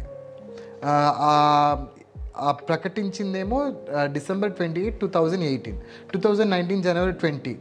అయితే జనవరి 16 అనుకుంటాను నేను విజయవాడ ఏదో పని మీద వెళ్ళాను. పని మీద వెళ్ళినప్పుడు ఆ డబ్బుల కోసమని పోయినాను. ఈ విషయం తెలిసేటప్పటికి గవర్నమెంట్కి సంబంధించి తీసుకోవాలంటే వద్దు, దాని మీద అన్నీ పెట్టాలి అంటే బుక్ గవర్నమెంట్ చేయాల్సి వస్తుందని ఆ భయం ఉండేది. ఎందుకంటే అంతకుముందే వేసిన వాళ్ళు చాలామంది దాని గురించి చాలా విధాలుగా చెప్పారు. ఇంకా వద్దు అనుకొని నేను తిరిగి వచ్చిన తర్వాత అప్పటికి ఈ బుక్ 2 years నుంచి అపర్ణ తోట అని ఒక రైటర్ వెంట పడుతున్నారు. ఆవిడ ఈ బుక్ వేయి, నువ్వు డబ్బులు ఎంతైనా నేను చూసుకుంటాను, అది ఇది అని. ఆ టైంలో వాళ్ళ నాన్నగారు చనిపోయారు అనుకుంటా. సో నేను ఏంటంటే అయ్యో ఇప్పుడు ఎందుకు పాపం కష్టాల్లో ఉంది కదా, మనం ఎందుకు ఇది చేయాలని నేనేదో ఇదైపోయి, ఆమె ఏమో తిట్టింది, బుద్ధుంది నాకు, నేను ఇది చేస్తాను నీకేమవుతుంది అని. సో తన తర్వాత ఈవిడ చైతన్య పింగళి అని ఒక రైటర్, వాళ్ళతో పాటు సూర్య ధనంజయ్, కన్నెగంటి అనసూయ, ఇలా చాలామంది వచ్చి అంతా ఇది చేయడంతో 35,000 రూపీస్ అయ్యాయి అనమాట. 35,000తో కర్షక్ ప్రింటర్స్ విద్యానగర్లో 1000 కాపీలు వేసుకున్న తర్వాత ఆ బుక్స్ని ఖాళీ చేసుకోవడానికి నానా తిప్పలు పడ్డాను అనుకోండి. చిన్న రూమ్, రెంట్ రూమ్, ఆ పుస్తకాలే నిండిపోయినాయి అంతా. ఆ విధంగా ఆ పుస్తకం వచ్చింది. ఇంకొకటి అడుగుతాను సార్, ఆ బుక్ గురించే. మీరు చదువుకున్నది హాస్టల్లో, అంటే మీ ఊర్లో ఉన్న టైం పీరియడ్ తక్కువ, ఏది మీ నేటివ్ పల్లెటూళ్ళలో. అట్ ద సేమ్ టైం తర్వాత హైదరాబాద్కి వచ్చేసారు. మరి ఎప్పుడు అంటే ఈ మీ కవితల్లో ఎక్కువ మాండలికం కనిపిస్తుంది, తర్వాత ఎక్కువగా గ్రామీణ నేపథ్యం కనిపిస్తుంది. కారణం ఏంటంటే మీరు కోల్పోయింది ఏమైనా అందులో రాయాలనుకున్నారా? అంటే పర్టికులర్గా ఒక ఒపీనియన్ ఖచ్చితంగా అది రాయాలి అని నేనేం అనుకోలేదు. యాక్చువల్గా ఏమైందంటే చాలామంది అనుకుంటారు ఊరికి దూరంగా ఉంటే వాటికి సంబంధించి మనకేం తెలియదని. సో ఖచ్చితంగా మనకి ఒకలాంటి అరే నేను తండాలో లేనే, ఇది కోల్పోయినాని అన్న ఏమంటారు అది కలిచివేయడం అంటారు కదా, అయ్యో నేను ఆ జీవితాన్ని గడపలేకపోయానే, ఇది కాలేకపోయినానే అని. సో మనకి సిలబస్లలో టెక్స్ట్ బుక్స్లో పల్లెటూరు గురించి ఎప్పుడూ ఏదో ఒక లెసన్ ఉంటుంది. గోపిచంద్ ఒక తుమ్మ చెట్టు అని ఒక కథ ఉండేది. తర్వాత హిందీలో గుమ్మక్కడ్ జాతి అని ఒక కథ ఉండేది, అది లంబాడీల గురించి 9th క్లాస్లో హిందీలో ఉండేది. సో తర్వాత పిప్పిన్ లండన్ అని ఒక నాన్ డీటెయిల్ పుస్తకము, ఇలా చాలా వరకు ఉండేవి. ఇవన్నీ కూడా ఆ పల్లెటూరి నేపథ్యము, లేకుంటే అక్కడ ఒక చిన్న పిల్లవాడు అంటే నా వయసులో ఉన్నటువంటి ఒక పిల్లవాడి జీవితాలు ఇవన్నీ ఉండడంతో నేను చూసానా, గడిపానా, లేకుంటే నాకు ఆ అనుభవం ఎంతవరకు వచ్చు, నేను ఎంత అనుభవించి రాసానా, లేకుంటే జస్ట్ పైన రాసానా అనేది పాఠకులే డిసైడ్ చేయాలి. కానీ తండాకి సమ్మర్ హాలిడేస్ ఉన్నప్పుడు ఎక్కువ జీవితం కూడా గడపాల్సిన అవసరం లేదు. మనం ఆ కమ్యూనిటీలో పుట్టినప్పుడు డెఫినెట్గా ఆ కమ్యూనిటీకి సంబంధించిన ఛాయలు ఎప్పుడు మనతో ఉంటాయి. ఇప్పుడు ఒక పులిపిల్ల అడవిలో పుట్టినప్పుడు దాన్ని తీసుకొచ్చి మనం సర్కస్లో ఇది చేసినా కానీ మాంసం తినడం మాత్రం అది మానదు. మాంసం పెడితే మాంసం అంటే దానికి ఇంకా ఆ వాసన చూస్తేనే దానికి పిచ్చెక్కిపోతుంది. అంటే మొత్తానికి రమేష్ కార్తీక్ నాయక్ అని ఆయన పులిపిల్ల అలా అని నేను అనట్లేదు. అంటే ఇంకోటి అడగాలనుకుంటున్నాను, అంటే ఎప్పుడు బాధ ఏంటి, అంటే ఎప్పుడు ఎందుకు, అంటే మీ తెగలలో తండాలలో ఉండే బాధలే ఎప్పుడు కనిపించేంటి ఆ కవితల్లో? ఎందుకు అంత ఆక్రోశం, ఎందుకు ప్రపంచం పైన ఆక్రోశం అని కాదు,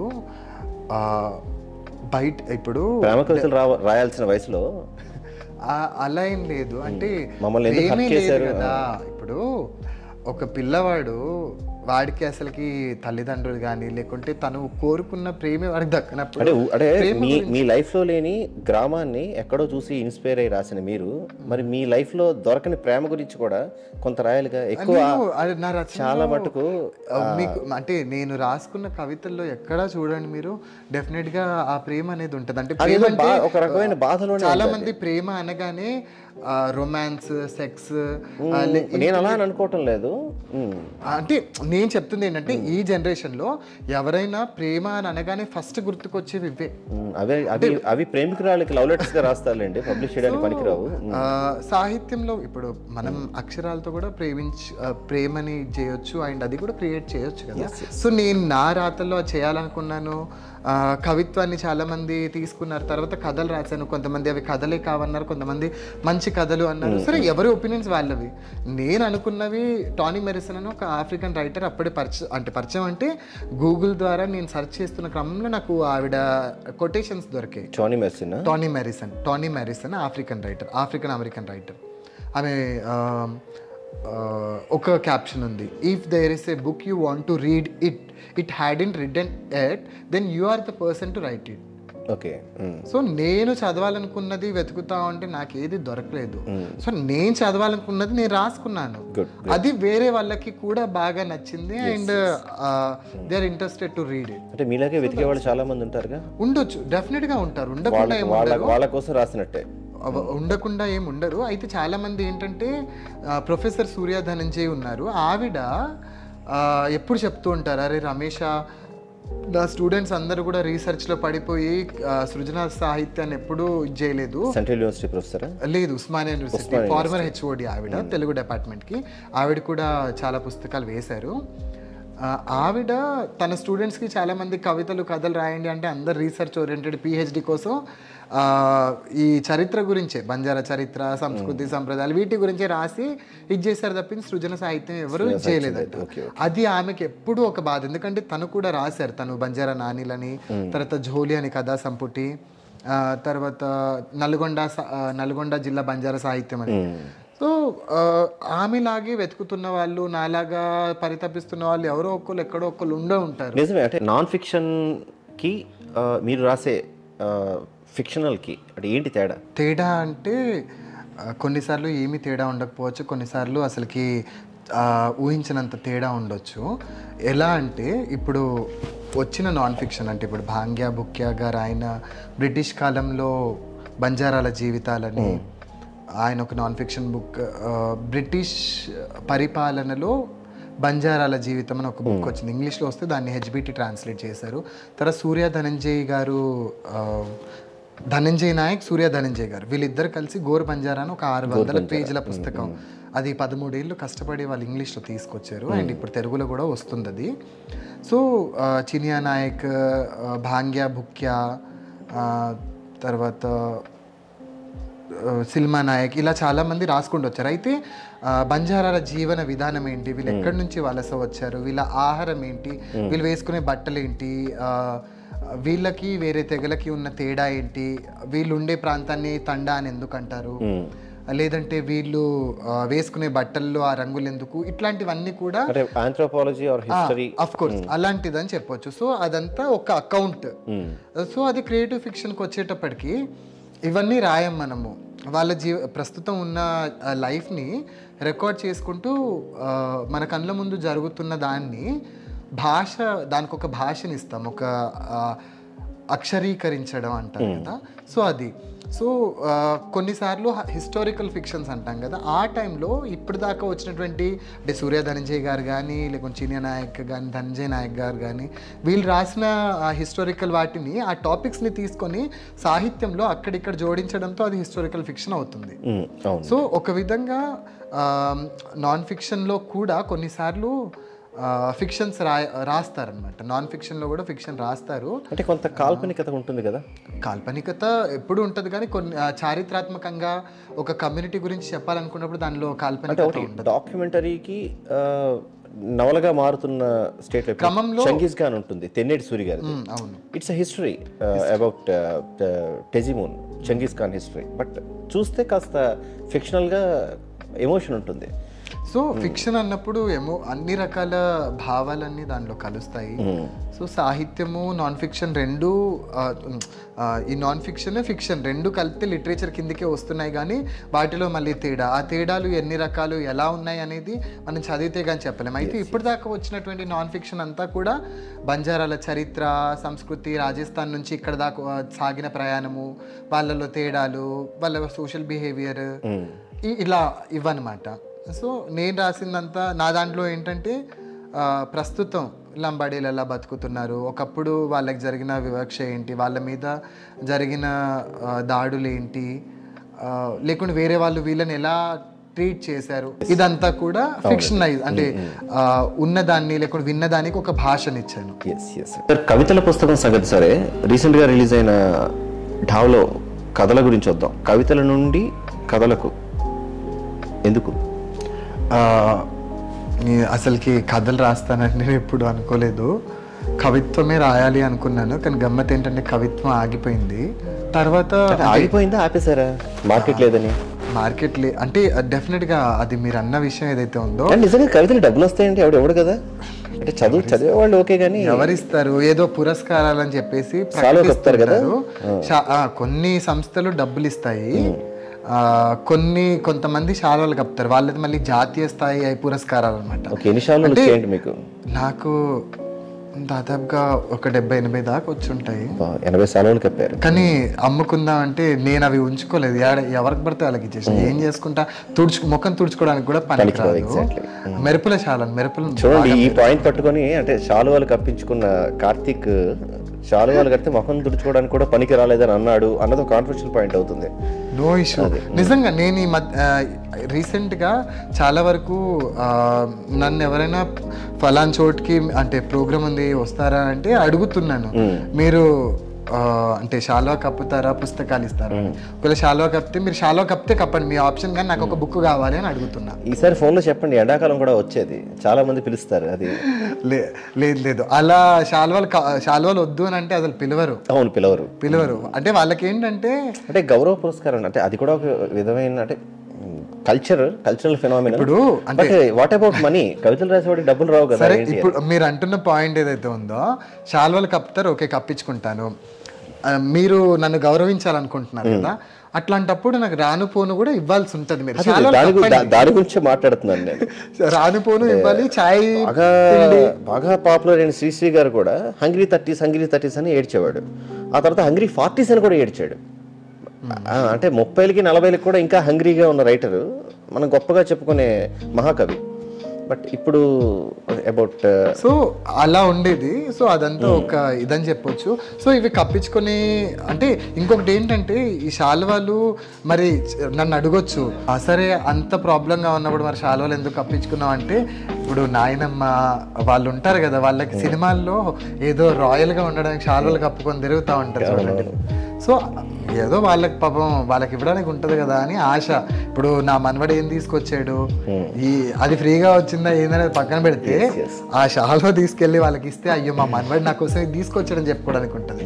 సో అట్లా వాళ్ళందరికీ పంచిన. అంటే మీరు ఎలాగ అంటే మీ ఇంటి వాళ్ళ ప్రసక్తి ఇచ్చారు కాబట్టి నేను ఇంకొకటి అడగబోతున్నాను. అంటే చిన్నప్పుడు మీ అమ్మగారు కొట్టారని తెలుసు, బాగా దెబ్బలు తిన్నారంట, కవితలు రాసుకున్నందుకు తిట్లు తిన్నారట. ఆ టైంలో మీ వదిన గారు మీ అత్తయ్య హెల్ప్ చేశారని కూడా తెలుసు.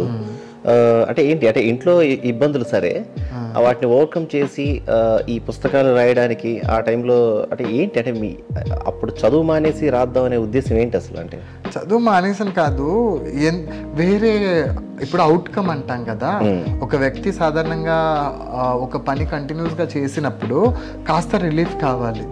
సో ఆ రిలీఫ్ అనేది నాకు ఈ రైటింగ్లో, పాటలు, ఈ లలిత కళలు అంటాం కదా, దాంట్లో నాకు అనిపించేది అనమాట.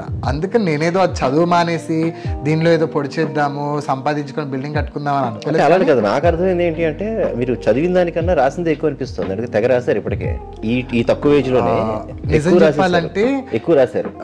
ఇప్పుడు వచ్చిన ఈ పుస్తకాల కంటే కూడా నేను స్కూల్ డేస్ లో ఉన్నప్పుడు అసలుకి పిచ్చిగా చూసుకుంటే ఒక 6 పుస్తకాలు రాసి ఉంటానేమో అప్పుడే.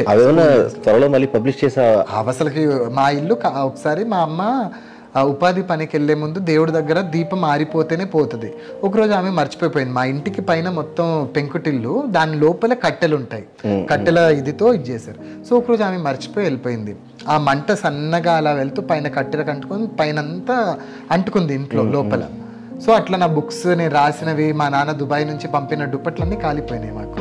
సో ఆ విధంగా నా రచనలు, ఈవెన్ మా టీచర్స్వి స్లామ్ బుక్స్ ఉండేవి అప్పుడు. స్లామ్ బుక్స్ ఉంటాయండి. ఆ స్లామ్ బుక్స్ లో నేను టీచర్ల నంబర్లు తీసుకొని మా ఫ్రెండ్స్ తో నా గురించి రాయించుకున్నా. అంటే అసలు నేను ఎందుకు మీకు ఫ్రెండ్ అని ఇవన్నీ ఉంటాయి కదా, అవన్నీ కూడా పోయినాయి. మీ మెమరీస్ అన్ని ఖాళీ బూడిదైపోయాయి. చాలా సినిమాటిక్ గా ఉంది సార్.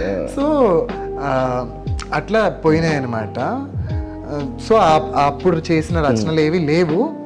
దేశంలో మార్పు అని ఒక నవల రాసినప్పుడు అప్పుడే, అంటే అది నేను రాయలేదు, నేను నరేట్ చేస్తుంటే రాజు అని ఒక ఫ్రెండ్ ఉండేవాడు. తెలుగు ఎంత బ్యూటిఫుల్ అంటే వాడు హ్యాండ్ రైటింగ్.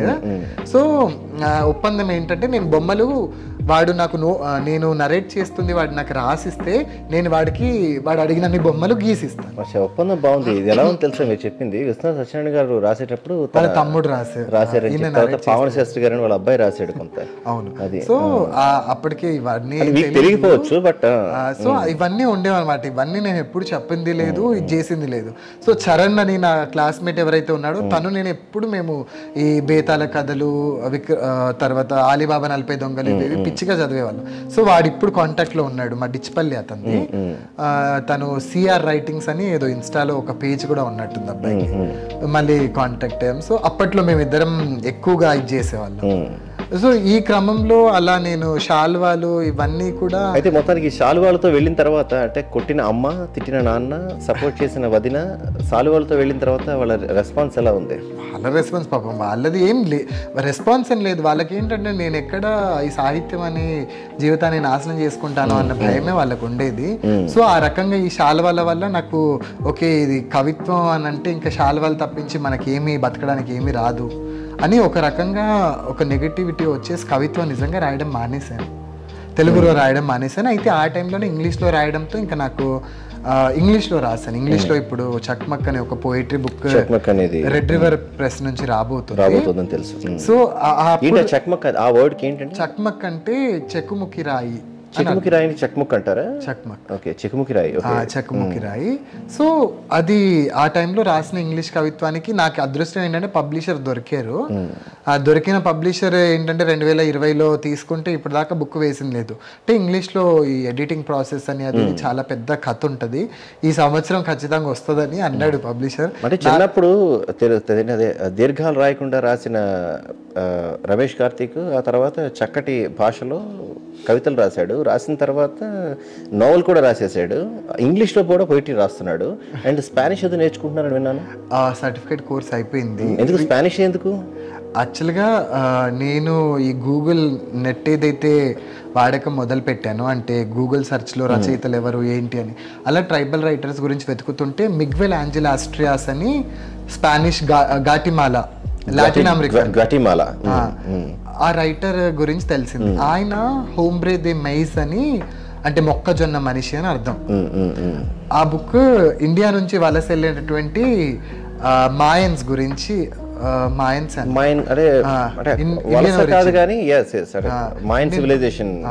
సో వాళ్ళ గురించి రాసినటువంటి నవల.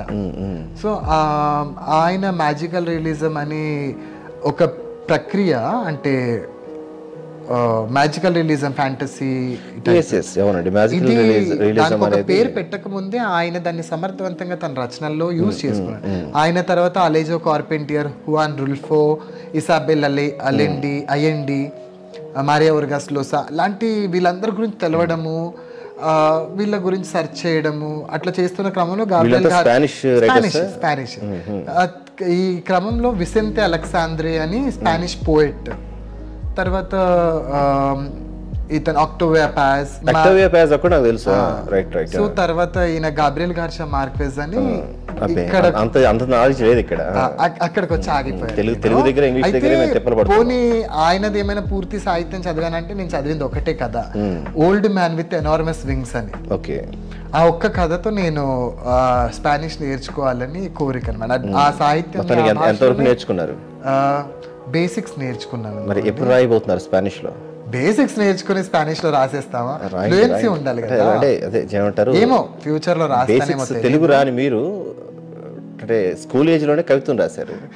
ఆ తర్వాత ఇంగ్లీష్ మీడియం, అంటే ఇంగ్లీష్ మీడియం చదువు మీది? English medium. ఓకే, పోనీ ఎలాగో బతికారు, బతికిపోయారు ఆ విధంగానైనా. Okay, right. ఇంగ్లీష్లో పోయిటరీ రాబోతోంది. ఇకపోతే కథల గురించి వద్దాం. అదే కథల గురించే వస్తున్నా. సో ఆ విధంగా నేను కథల్లోకి రావడానికి కూడా ఒక విధంగా ఇదంతా ఇన్స్పిరేషన్ అని చెప్పొచ్చు. నేను కథలు రాస్తానని అనుకోలే. కరోనా టైంలో ఇక ఈ శాలువాలు ఇదంతా అనుకుని తెలుగు కవిత్వం మానేశాక ఇంగ్లీష్లోకి కవిత్వం రాస్తా ఉన్నాను. అండ్ ఆ ఇంగ్లీష్లో రాసిందని తెలుగులోకి అనువాదం చేస్తూ ఏషియన్ నెట్ అని ఒకటి ఉంది, దానికి పంపిస్తూ అలా ఇలా నడిచేది. ఆ కరోనా టైం 2019 స్టార్ట్ అవుతున్న టైంలో ఇంకా నాకేం తోచట్లేదు, పిచ్చి పిచ్చిగా ఉంది. సరే ఏదో మా అమ్మ ఎప్పుడు మా అమ్మమ్మ చనిపోయిన తర్వాత మా తాతయ్య ఒక బర్రెని ఇచ్చాడు మా అమ్మకి. ఆ బర్రెకి ఎప్పుడు పెయ్య దూడ పుట్టేది కాదు, దూడనే పుట్టేది. అంటే ఆడ దూడ పుట్టకుండా ఎప్పుడు అదే ఈమెకి బాధ అనమాట. ఆడ దూడ పుడితే దాన్ని అమ్మేసి దాని జ్ఞాపకంగా ఇది ఉంచుకుంటే ఇది దాని ఫ్యామిలీని ఇది చేసుకుంటుందని. మా పిన్ని అనేది, మీ అమ్మకేమో 3 మగపిల్లలే ఉన్నారు కానీ దూడకు మాత్రం మగపిల్లలు పుడితే మీ అమ్మ సహించదు అని. సో ఆ విధంగా పాడిగి కథ వచ్చిందనమాట. ఫస్ట్ కథ ఢావ్లో ఫస్ట్ కథ పాడిగి అంటే ఆడదూడ అని అర్థం. సో ఆ విధంగా అంటే పాడి అంటాం, పాడి పంటలో పాడి అనే పదాన్ని మనం వాడతాం. దానిని మీ నేటివ్ లాంగ్వేజ్ అది నాకు లేదు. మేము పాడిగి అంటే షీ కాఫ్, పాడిగా అంటే మేల్ కాఫ్. అంటే మనకి మామూలుగా నార్మల్ తెలుగులో పాడి పంటలలో పాడి అనేసరికి పశువులే వస్తాయి. పశువులు వస్తాయి కానీ దాన్ని బట్టి ఇది అడాప్ట్ చేసుకున్నారని నేను అనట్లేదు. అండ్ అది ఎలా రెండు పదాలకి ఏదైనా సంబంధం ఉండుండొచ్చు, మనకు తెలియదు కదా. ఇప్పుడు చాలా వరకు ఇన్ఫ్లుయెన్స్ అవుతూ ఉంటారు, ఎందుకంటే వీళ్ళు వలస వచ్చిన క్రమంలో ఎన్నో రకాల జాతుల్ని దాటుకుంటూ వచ్చారు కాబట్టి ఆ భాషల పదాలన్నీ వీళ్ళ భాషల్లోకి వచ్చేస్తాయి. సో ఆ విధంగా నేను పాడిగి తొలి కథ, ఆ కథ తర్వాత ఆ కథతో పాటు ఇంకా అలాగే రాసుకుంటూ దాదాపుగా 5 కథలు రాశాక మళ్ళీ నా ఎడిటర్ అపర్ణ తోట గారు.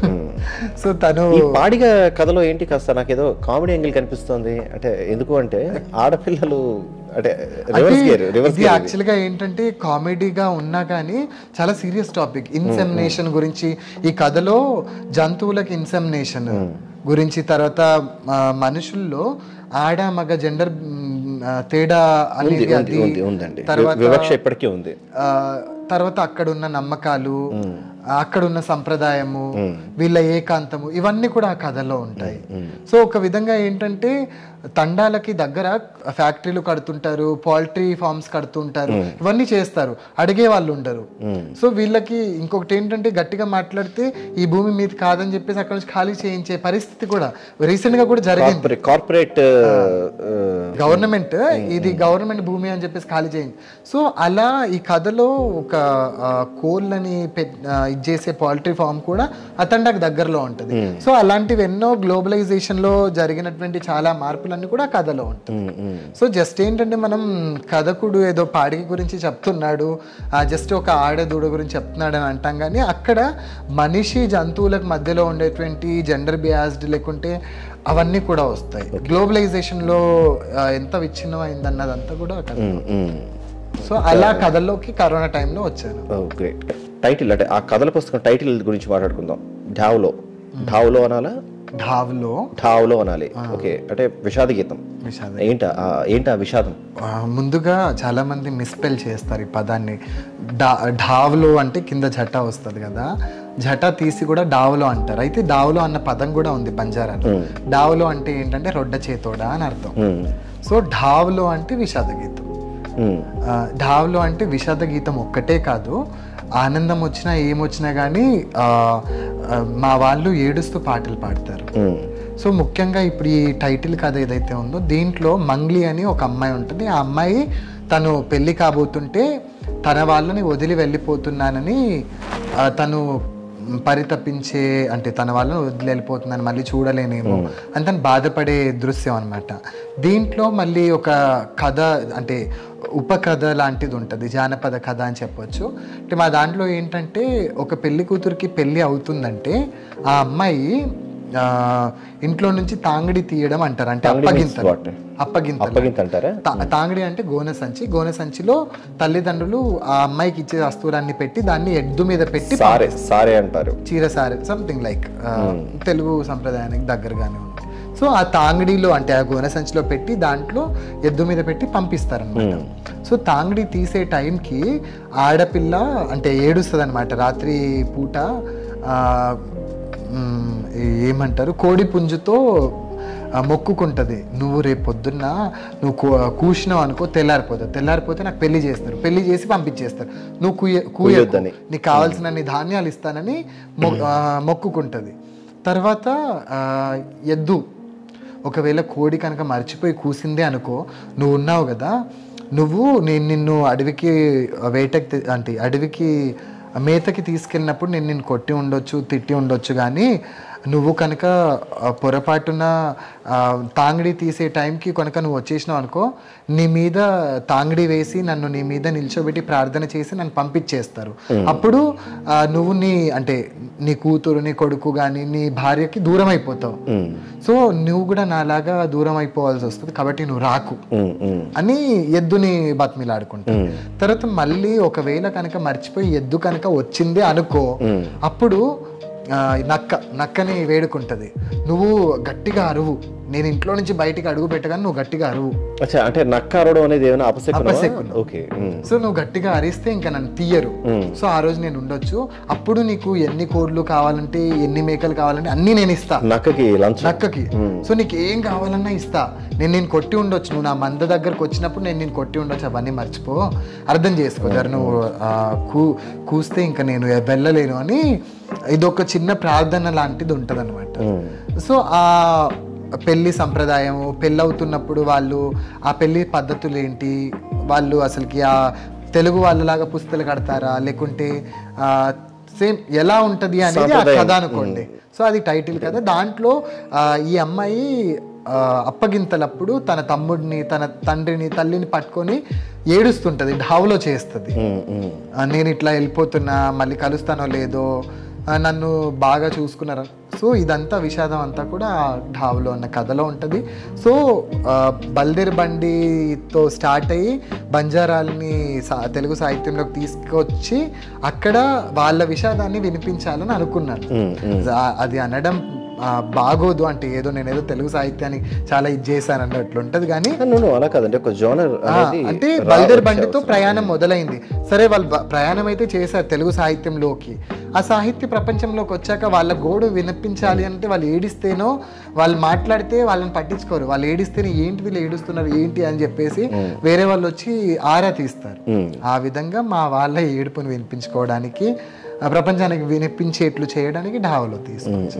అంటే ఇదే కథా సంపుటిలో అంటే క్రిమినల్ ట్రైబల్ యాక్ట్ గురించి కూడా మీరు డిస్కస్ చేశారు. ఎప్పుడో ఆపేసిన అంటే ఎప్పుడో చేసిన యాక్ట్ గురించి ప్రస్తుతం మాట్లాడాల్సిన అవసరం ఏంటి? ఇంకా పరిస్థితి కొనసాగుతుందా? అవసరం ఏంటి అంటే అవసరం ఖచ్చితంగా ఉంది. ఎందుకంటే చాలా మంది క్రిమినల్ ట్రైబల్ యాక్ట్ అంటే ఏదో ట్రైబ్స్ ని చేశారు, దాంట్లో మెయిన్ గా అసలుకి తెలుగు వాళ్ళకి ఏమి అంటే అట్ సైడ్ ఉన్నటువంటి నాగా ట్రైబ్స్ కానీ వాళ్ళకే ఏవో జరిగాయి, ఇక్కడ ఆంధ్ర తెలంగాణలో ఏమీ జరగకపోయి ఉండొచ్చు అన్న అపోహలు చాలా ఉన్నాయి. అంటే యాక్చువల్గా అసలు ఏమీ తెలియదండి, ముందు తెలిస్తే క్రిమినల్ ట్రైబల్ యాక్ట్ తెలియదు. అయితే ట్రైబల్స్ అనగానే కోల్డ్ బ్లడెడ్ మర్డర్స్ అన్న ఇదైతే ఉంది, ఇది ఉంది. సో అప్పుడు ఏం జరిగింది అసలుకి?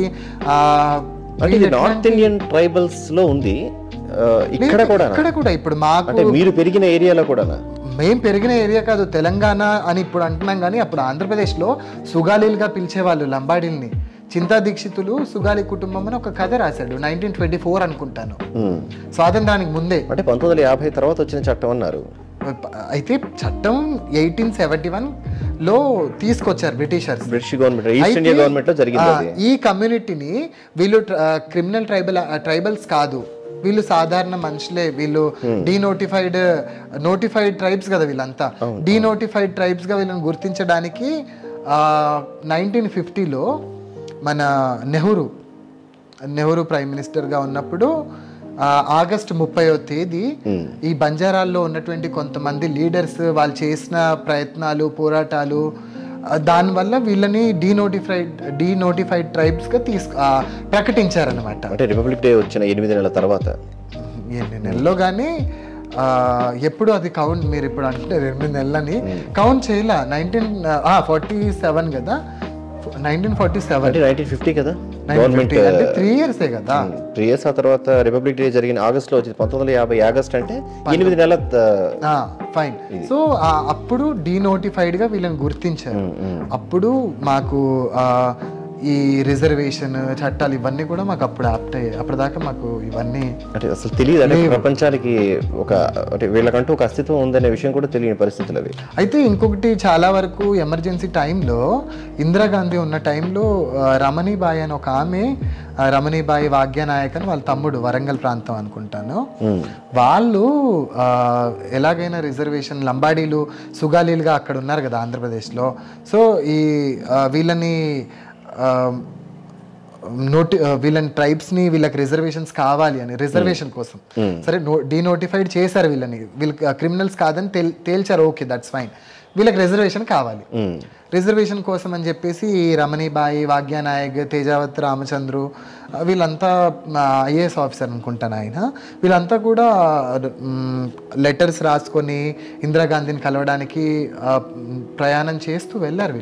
వెళ్ళినప్పుడు ఈ రమణీబాయి అనే ఆవిడ తన బాడీ మీద దాదాపుగా 100 తులాలే అనుకుంటాను వెండి ఉంటే, ఆ టైంలో మాకు రిజర్వేషన్ కావాలని ఇందిరాగాంధీని అడిగితే ఆమె అందనమాట, సరే మీకు రిజర్వేషన్ది నేను ఆలోచిస్తాను, కరెక్టే, ఇప్పుడు ఎమర్జెన్సీ టైం కదా, ఆ టైంలో ఏదో ప్రాంతం అండి చాలా స్ట్రగుల్ అవుతుంది. ఈ మహానటి సినిమాలో కూడా వాళ్ళ కోసం బంగారం ఇస్తుంది చూడండి, అది ఏ రాష్ట్రమో నాకు గుర్తుకు లేదు, కానీ ఆ రాష్ట్రం వాళ్ళ కోసం నువ్వు ఏం చేస్తావు అని అన్నప్పుడు ఆమె వెంటనే వేదిక మీద తన బాడీ మీద ఉన్నటువంటి 100 తులాల వెండిని ఆ దేశం కోసం అని చెప్పేసి తీసి ఇచ్చేసి అది అంటే వాటి వెనక రాజకీయ కారణాలు ఉన్నాయి ఆఫ్ కోర్స్, బట్ ఇది కూడా ఉందని ఇప్పుడు మీరు చెప్తేనే తెలిసింది. అంటే అది ఇప్పుడు ఆ రమణీబాయి నేను ఇది ఇస్తే అట్లీస్ట్ మా గురించి ఆలోచిస్తారని కూడా అనుకొని ఉండుంటొచ్చు. ఇప్పుడు అంతగానం ఆమె నిలువుగా అక్కడే తీసి ఇచ్చింది అని అంటే డెఫినెట్గా అంత చేసినప్పుడు దృష్టిలో పెట్టుకుంటారు, ఒప్పుకుంటాను. అంటే నాగాస్ విషయంలో మమ్మల్ని కూడా గుర్తించండి అని, అదేవిధంగా లడఖ్లోని, అదేవిధంగా అస్సామీస్ జరుగుతున్న విషయం ఇప్పటికీ ప్రస్తుతం ఓకే. బట్ మీరు ఈ కథలో ఇక్కడి నేటివ్ ఒక వ్యక్తిగా ఈ కథలో మీరు ఏం చర్చించారు అసలు? ఈ కథలో ఆ టైం మళ్ళీ ఏడిపించుంటారండి, నాకు తెలుసు ఏడిపించడం మీకు అలవాటు. లేదు ఏడిపించడం ఇది ఏంటంటే ఏదో సెంటిమెంట్ చేసేసి మనం ఏడిపించేస్తే కథ గొప్పగా అయిపోతుంది లేదండి అన్న విలువలండి అది. అయితే ఈ కథలో ఏంటంటే ఒక కుటుంబం ఉంటుంది, వాళ్ళు వలస వెళ్తున్న క్రమంలో ఎవరో పోలీసులు వచ్చి పట్టుకెళ్ళిపోతున్నారు కాబట్టి వాళ్ళని తప్పించుకొని బార్డర్ దాటి మహారాష్ట్ర వెళ్ళిపోదాం అనుకుంటారు, కానీ దొరికిపోయిన టైంలో వాళ్ళని చితగ్గా బాదుతుంటే ఏం చేయాలో తోచక ఉన్న టైంలో ఆ రోజు వీళ్ళ ఆవులు ఉంటాయి. సాధారణంగా లంబాడీలు ఆవుల్ని మర్డర్ చేయరు, తినరు. కానీ ఇతనితో అంటే ఈ కథలో క్యారెక్టర్ ఉన్నటువంటి వ్యక్తితో ఆ బ్రిటిషర్స్ ఆ ఆవుని చంపించి ఆ మాంసాన్ని ఇతనితోనే వంట చేయిస్తారనమాట. తర్వాత ఇంకొకటి ఏంటంటే వాళ్ళు సాకినావు సో బిడ్డని చంపినట్టు ఫీల్ అవుతాడు ఆయన. ఆ తర్వాత ఇంకొకటి వాళ్ళ భార్య ఒళ్ళో ఒక బాబు ఉంటాడు, ఆ బాబు అప్పటికే చనిపోయి ఉంటాడు. అంటే పోలీసులు కొడుతున్న దెబ్బకి ఆ బాబుకి తల పగిలి చనిపోతాడు, కానీ ఈమె స్టిల్ బతికే ఉన్నాడని పెట్టుకుంటుంది. వాసన వచ్చేస్తూ ఉంటాడు ఆ శవంని అలాగే పట్టుకొని తను ఉంటుందన్నమాట. ఉన్న టైంలో కొంతమంది ట్రైబల్స్ అటుగా వెళ్తున్న వాళ్ళు వీళ్ళని కాపాడడానికి వచ్చి అక్కడ ఉన్నటువంటి కొంతమంది పోలీసులను చంపి వీళ్ళని ఆ చీకట్లో తీసుకెళ్ళిపోతారు. చంపుతారో లేకుంటే దొంగతనంగా వీళ్ళని తీసుకెళ్తారో ఏదో ఉంటుంది. సో ఆ విధంగా అప్పట్లో జరిగినటువంటి వీళ్ళ మీద జరిగిన దారుణమైన సిచ్యువేషన్, అంటే వీళ్ళని ఎంత చితకబాదారు అనేది ఆ కథలో. సో ఆ విధంగా చాలా వరకు ఏవేవో చెప్పుకొచ్చాను. 8 కథలు ఉన్నాయి. ఏమంటారు అంటే ఒక రచయిత మెచ్యూర్డ్ అవడం అంటారు. అంటే ఒక వయసు నుంచి తను రాసుకుంటూ తన రచనా వ్యాసంగాన్ని కొనసాగిస్తున్న మార్గంలో మెచ్యూరిటీ అని ఉంటుంది. ఎప్పుడో 12 సంవత్సరాలప్పుడు ప్రొక్లైనర్ కింద ఒక బాబు చనిపోతే అక్కడ 5 ఏళ్ల వయసులో మీరు చూసిన ఒక సంఘటనలో తల్లి హత్తుకొని ఏడ్చింది. దాన్ని ఇప్పుడు రాస్తున్న కథలో మళ్ళీ ఆ తల్లి హత్తుకొనే ఉంది అంటున్నారు. అంటే ఇంకా నేను అది రాయాలని అనుకోలేదు, కానీ మీరు చెప్తుంటే అవును కదా. సో ఒక రకంగా చాలా వరకు కథల్లో ఈ మాతృత్వము, వాళ్ళ పిల్లల్ని కోల్పోవడము, చావు అనేవి దాదాపుగా అన్ని కథల్లో అంతర్లీనంగా ఉన్నాయి. అంటే అదే 5 ఏళ్లప్పుడు చూసిన సంఘటన 12 ఏళ్లప్పుడు ఉరిపోసుకుందాం అనుకున్న రమేష్ కార్తిక్ 22 ఏళ్ళు వచ్చేసరికి బాగానే. సో అవన్నీ కూడా అవును అంతర్లీనంగా వచ్చాయని చెప్పొచ్చు. ఈయన సౌభాగ్య గారు ఏంది ఎప్పుడు చూసినా ఎక్కడో చావు గురించే ప్రస్తావన వస్తుంది ఏంటి నీ కథలో. నేను I was not intentional to write about death, అది వచ్చింది రాశాను, దట్స్ ఫైన్ అని. కష్టం ఇట్లా రాయకూడదు, బాగోదు అని. సో రీసెంట్గా ఆయన అన్నారనమాట, నువ్వు ఎందుకు చావు గురించి అంతగా రాసావని నాకు ఇప్పుడిప్పుడు అర్థం. అంటే వాళ్ళ ఫ్యామిలీలో ఒక వ్యక్తి చనిపోతే తర్వాత వాళ్ళు ఫేస్ చేసిన ట్రామా అదంతా నాకు ఇప్పుడు అర్థమవుతుంది. నువ్వు ఎందుకు అది రాసావు, అసలు అది ఎందుకు నీ మీద. ఇది రాస్తున్నప్పుడు ఏమైనా మీరు సొలేస్ ఫీల్ అవుతున్నారా? అంటే ఏదో స్వాంతన ఫీల్ అవుతున్నారా మీలో మీరు? రాసిన ప్రతిసారి ఇంకా ఇబ్బంది పడ్డమే ఉండేది. ఎందుకంటే ఇబ్బంది ఎందుకు అంటే ఇంత దారుణంగా జరిగాయా, నిజంగా అయ్యాయా, లేక ఎక్కడి నుంచి తీసుకొస్తుందని, అసలు ఎందుకు రాస్తున్నాను అయ్యాయనే వార్తలు చదువుతూ ఉంటాం. వార్తలు అయితే చాలా, అది దాన్ని ఏమంటారంటే ఆ క్రైమ్ రిపోర్టింగ్ లా లేదు ఇక్కడ. ఏంటంటే నేను క్యారెక్టర్స్ ని బాధ పెడుతున్నానా, లేకుంటే కావాలని వాటిని ఏమైనా ఈ బాధల్లోకి లాక్కొస్తున్నానా? లేదండి, లాక్కొస్తున్నా కదా, చెప్పానుగా 5 ఏళ్ళప్పుడు. అదే లేదు. సో ఆ విధంగా ఈ రచనలు జరిగాయి. ఎగ్జాక్ట్. కేసుల కథా సంకలనం గురించి దాని ప్రయత్నం ఏంటి అసలు, ఎలా? అయితే మొదటి నుంచి కూడా ప్రొఫెసర్ సూర్యాధర్ నుంచి మనము మన బంజారాలకు సంబంధించి లేకుంటే గిరిజనకు సంబంధించి ఇట్లా ఒక వర్క్ చేద్దాము అని చెప్పేసి ఎప్పుడు చెప్తూ ఉండేవారు అనమాట. మనమే కథలు రాసి పుస్తకం వేసింది లేదు, వేరే ఎందుకు తీసుకొస్తాం మేడం, వద్దు అని అన్నాను. లేదు ఇట్లా ఇప్పపూలు అని ఒక బుక్ కూడా వచ్చింది, అందరు ట్రైబల్స్ గురించి ఉన్నాయి, మనం ప్రత్యేకంగా మన బంజారాల కోసం తీసుకొద్దాము అని గంట వాయించినట్టు ఇంకా వెంట పడ్డారు ఆవిడ. ఇంకా నాకు తప్పలేదు, ఇంకా ఇద్దరం కలిసి 3 years పట్టింది మాకు. ఒకటి ఎంకరేజ్ చేయాల్సిన అవసరం మీకుంది. ఆవిడ నన్ను ఎంకరేజ్ చేశారు. సో నేను అబ్బా సతాయిస్తున్నారు ఏంటా అని అనుకున్నాను, కానీ ఆవిడ సతాయించడంతో నేను కొంచెం అంటే సపోర్ట్ చేయాల్సిన బాధ్యత, కొత్త వాళ్ళని ఎంకరేజ్ చేయాల్సిన అవసరం. అంటే ఇంకొకటి ఏంటంటే ఈ ఉన్న తలకాయ నొప్పులే తక్కువ, నేను కొత్త తలకాయ నొప్పులు పెట్టుకుంటానా అన్నది నా భావన అప్పుడు. కానీ ఇప్పుడు అది ఫైన్. సో ఆవిడ చేయడం వల్ల నేను అందరికి ఫోన్లు చేసి కథల కోసం చాలా తిప్పలు పడ్డాము. మొత్తానికి 55 కథలు సేకరించాము. వాటిలో కొన్ని కథలు ఎడిట్ చేయాల్సి వచ్చింది, రీరైట్ చేయాల్సి వచ్చింది. కొన్ని కథలు ఏం ఎడిట్ చేయకుండా ఇది చేసి యథాతథంగానే ఉంచాము. కొన్ని కథలు అసలుకి పూర్తిగా తీసేయాల్సి వచ్చింది, కానీ తొలిసారిగా ఈ సంకలనం కోసమే కథలు రాశారు వాళ్ళు. రాసినప్పుడు అట్లీస్ట్ దాన్ని రీడబుల్గా మార్చి ఆ కథని ఉంచితే నెక్స్ట్ టైం వాళ్ళ పొరపాటు చేయకుండా అట్లీస్ట్ కొంచెం మెచ్యూర్డ్గా లేకుంటే బాగా చదివి రాస్తారు కదా అన్న ఉద్దేశంతో ఇంకా అలాగే ఉంచి ఇది చేసాం. 3 ఏళ్ళు పట్టింది ఆ పుస్తకం, ఆ కేసుల పుస్తకం. దాన్ని తెలంగాణ సాహిత్య అకాడమీ వాళ్ళు ప్రచురించారు. ఆ పుస్తకంలో బంజారాలతో పాటు బంజారేతరులు కూడా ఉన్నారు. అంటే ఒక బంజారా ఆ కమ్యూనిటీ వాళ్ళు ఆ కమ్యూనిటీ గురించి టైటిల్లో గోర్ బంజారా కథలో రాశారు. అంటే అది చెప్తాను.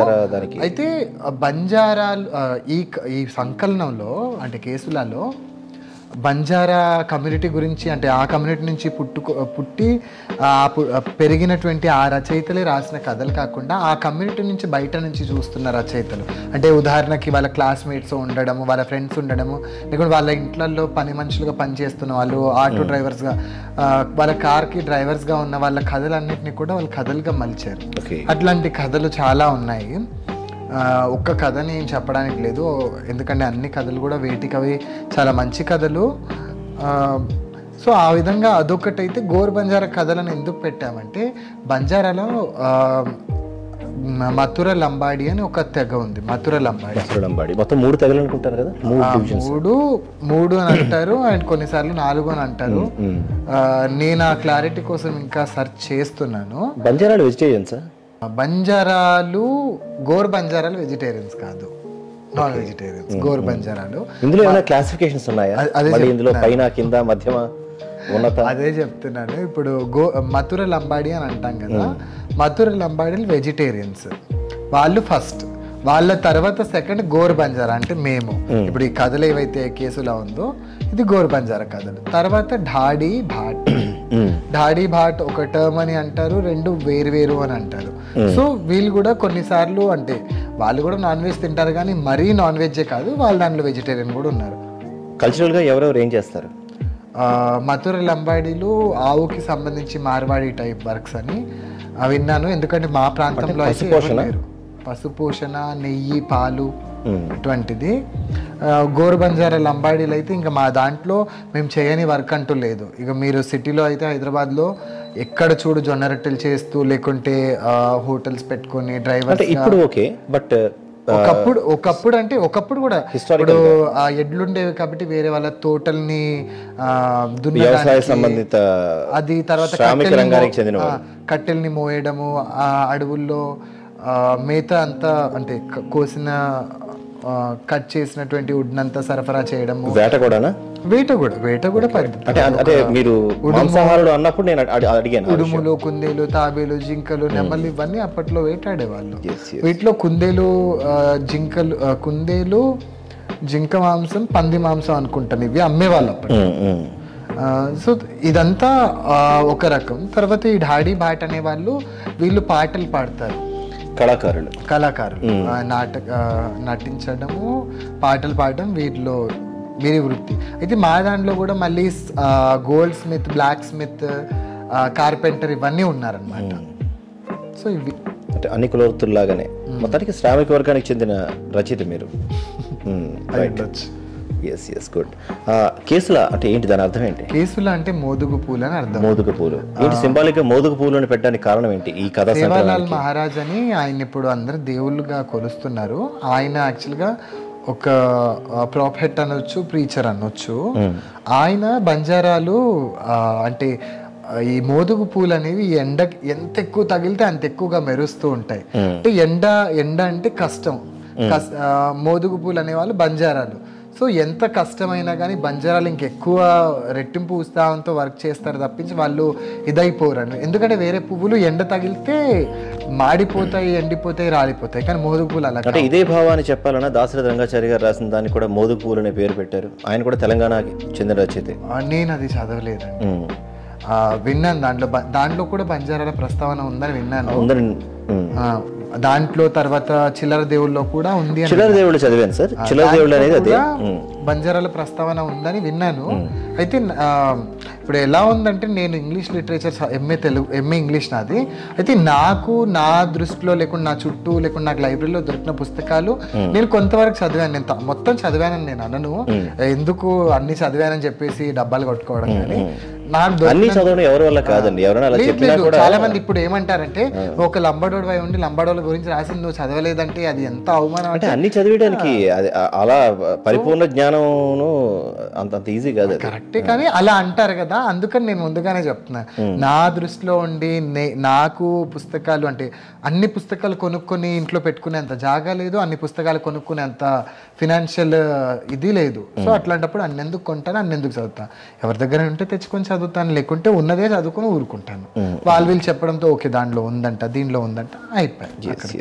సో ఆ విధంగా మోదుగు పూలు బంజారాల అంటే కష్టజీవులు అని చెప్పడం కోసం దాన్ని పెట్టుకున్నాం. ఆ కథని కూడా సూర్య ధనంజయ్ గారు రాశారు.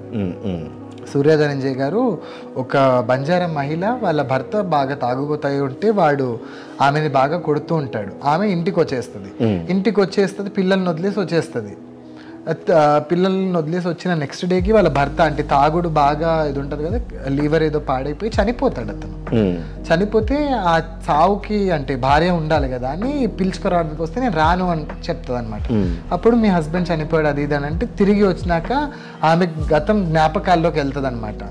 సో అక్కడ ఈ అమ్మాయి వాళ్ళ అమ్మ వాళ్ళ ఇంటికి వచ్చినప్పుడు మోదుగు పూలలాగా మనకి ఎంత దెబ్బలు తగిలినా ఏం తగిలినా మనం స్ట్రాంగ్గా ఉండాలి అని ఒక మాట అంటుంది ఆమె.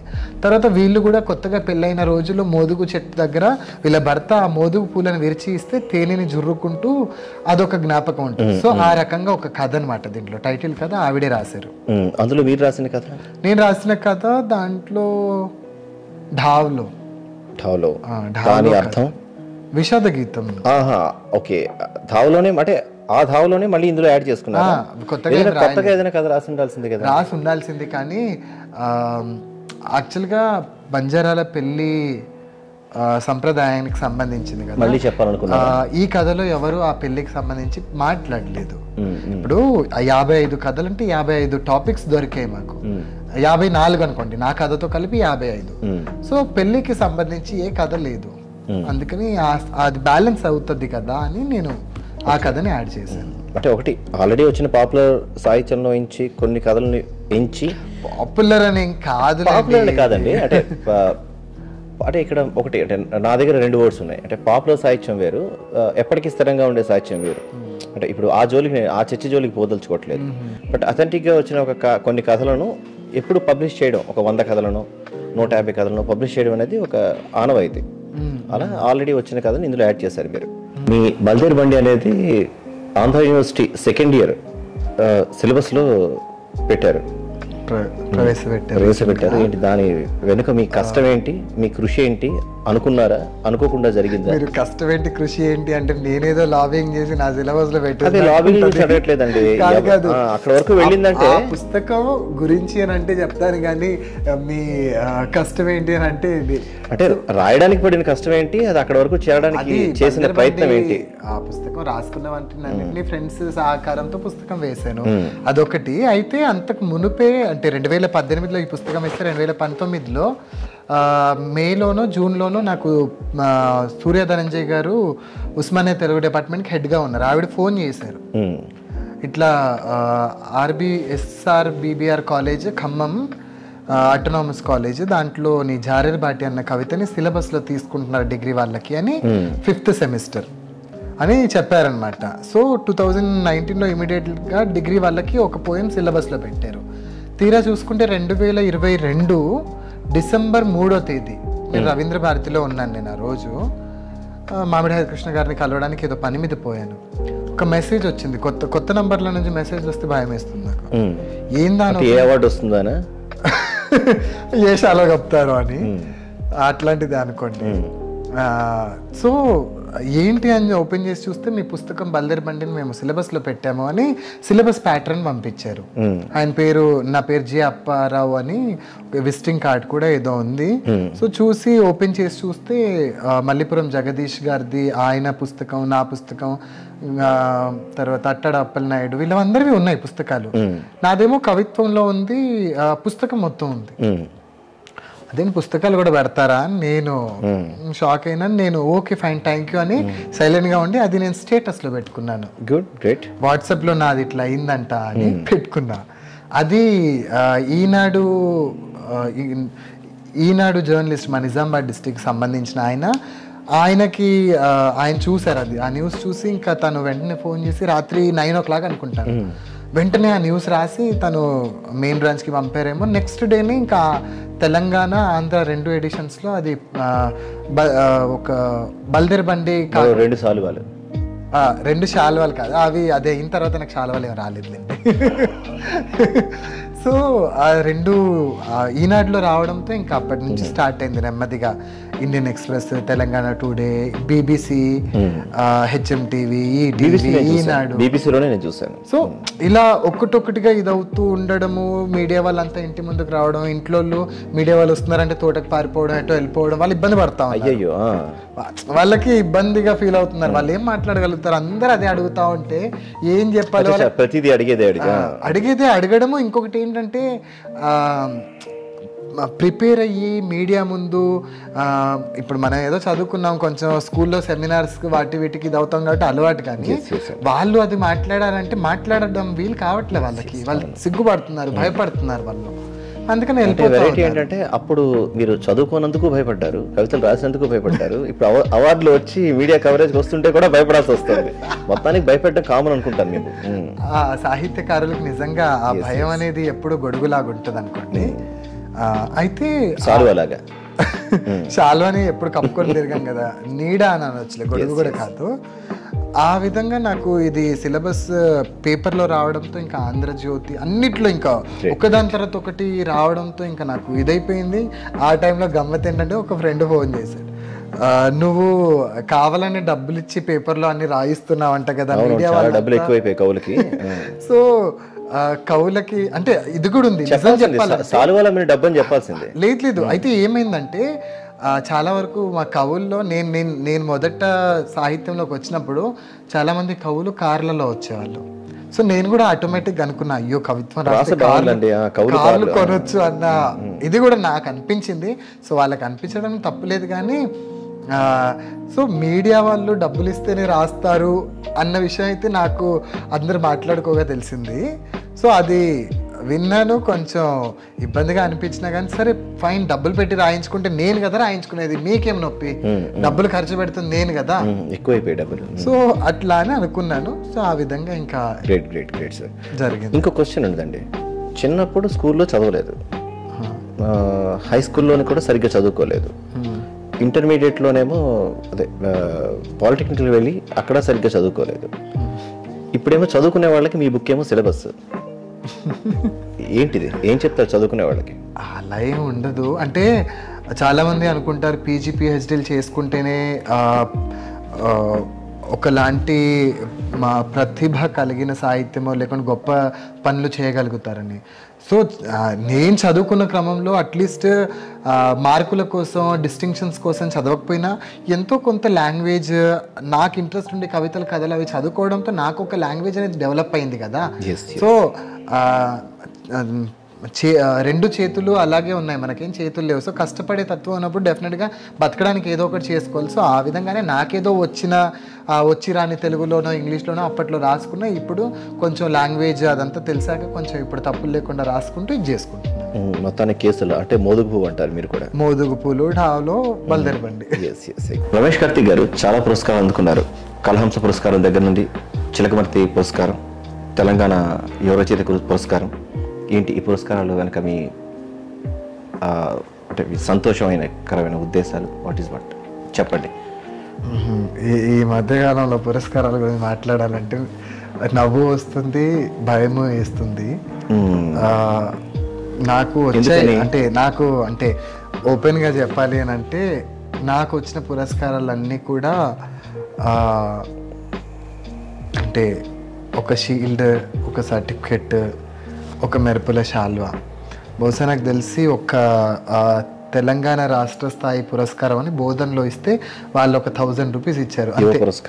యువ అని కాదు, తెలంగాణ రాష్ట్ర స్థాయి పురస్కారం అని ఒక 15 మందికి ఇచ్చారేమో.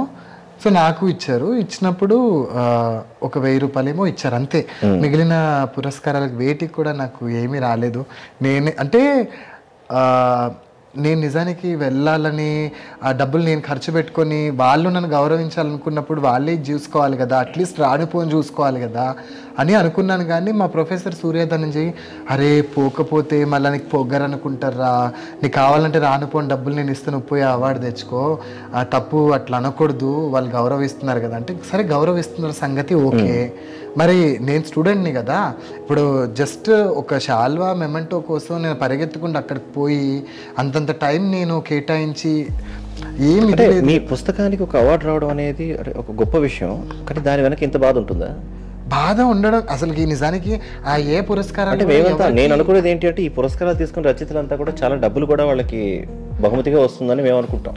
ఉన్నాయి అట్లాంటి పురస్కారాలు ఉన్నాయి. అండ్ దరిద్రం ఏంటంటే నాకు వచ్చిన పురస్కారాలన్నీ కూడా కొంత జాతీయ స్థాయి అని రాష్ట్ర స్థాయి అని అన్నారు, కానీ ఆ వాటి గురించి అంటే ఆ అవార్డుల గురించి మనకి ఎక్కడ గూగుల్లో ఎక్కడ దొరకదనమాట. వాళ్ళే పెట్టేసుకుంటారు జాతీయ స్థాయి పురస్కారం, రాష్ట్ర స్థాయి పురస్కారం అని. అండ్ వాటికి అట్లీస్ట్ అరే మరి వాళ్ళ పరిస్థితి ఏంటో మరి మనం గౌరవించుకుంటున్నాం, రానుపోను కూడా ఇద్దాము అన్నది ఏమి ఉండదు.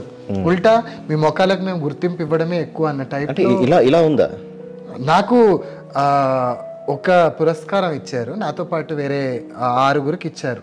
ఇచ్చినప్పుడు చాలామంది పెద్ద పెద్ద సెలబ్రిటీ సినిమా వాళ్ళు కూడా ఉండే ఆ ఫంక్షన్లో. సో ఆ ప్రోగ్రామ్ జరిపిన ఆయన పెద్ద పార్టీ అన్నీ ఉన్నాయన్నమాట. సో నేను అడిగింది ఏంటంటే ట్రైన్ టికెట్ 100 రూపాయలు, రానుపోను 60. సో 100 రూపాయలు నేను అడిగింది, 100 రూపాయలు. అప్పటికి నేను 2016-17 ఆ ప్రాంతం, అప్పటికి బుక్ వేసే ప్రయత్నాల్లోనే ఉన్నాను.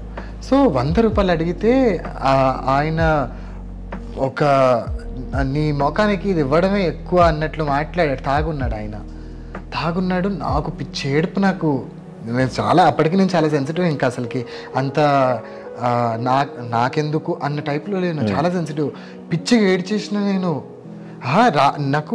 నేను డిప్లొమా అప్పుడు నేను పాలిటెక్నిక్ చదువుకుంటున్నారు, ఇంకా క్యాటరింగ్స్ చేసుకుంటూ రూమ్ రెంట్ 1200 నాది కట్టుకుంటూ ఇది చేసుకుంటూ నేను ఉన్నాను. సో అఫ్కోర్స్ మా ప్రొఫెసర్ సూర్యధనంజయ్కి ఆవిడకి చెప్తే ఆవిడ డబ్బులు ఇస్తారు నాకు, కానీ ఎన్నిసార్లు అడుగుతాం మనము. నాకు చదువుకి ఎగ్జామ్స్కి కావాల్సినప్పుడల్లా ఆమెనే అడుగుతుంది. ప్రోత్సాహం ఇస్తారు కానీ ప్రోత్సాహకాలు కూడా ఆవిడ ఇవ్వాలంటే కష్టం, అన్ని కావాలంటే కష్టం కదా. సో నేను జస్ట్ టికెట్ డబ్బులే అడిగాను. వాళ్ళు ఇచ్చింది కూడా నాకేం జస్ట్ ఒక షీల్డ్ మాత్రమే. సో ఎంత ఇదిగా ఉన్నారంటే మిమ్మల్ని ఎవడు దేకుతాడు, మీ మొక్కలకి షీల్డ్ సర్టిఫికేట్ ఇవ్వడమే ఎక్కువ అన్న టైప్లో ఉన్నారు. అంటే వీటి వెనక వాళ్ళకేమైనా వ్యాపార కోణాలు ఉంటాయా? నాకు తెలియదు. అంటే వ్యాపార కోణాలంటే సక్సెస్ఫుల్ రచయితగా మీరే చెప్పాలి, ఎందుకంటే సక్సెస్ఫుల్ రచయిత అనకండి చాలా ఇబ్బందిగా ఉంది నాకు. అంటే అవార్డు విన్నింగ్ ఏం కాదండి. అవార్డు విన్నింగ్ అంటే అది కాదండి. మీ తాలూకా సిలబస్ ని తీసుకువెళ్ళి ఒక యూనివర్సిటీ దాంట్లో పెట్టారు, అదొక గుర్తింపు. కానీ దాన్ని అవార్డు అని ఎలా అంటే అదొక గౌరవం. అంటే మీ తాలూకా సాహిత్యానికి దక్కిన మంచి గౌరవం, అరుదైన గౌరవం. మరి అలాంటప్పుడు అంటే రచయితలకి ఇవేవి లభించడం లేదు. నిజానికి అవార్డులు వస్తే వాళ్ళు సక్సెస్ఫుల్ అవుతారు అన్న విషయం మీరు చెప్తే కానీ నాకు నిజంగా తెలీదు. ఎందుకంటే చాలామంది అవార్డులు వచ్చిన రచయితలు అసలుకి నెలకి దాదాపుగా ఒక 25 అవార్డులు వస్తుంటాయి చాలామందికి. అట్లాంటి రచయితలు నాకు తెలుసు, కానీ వాళ్ళు రాసినవి ఏంటో నాకు ఇప్పటిదాకా తెలియదు.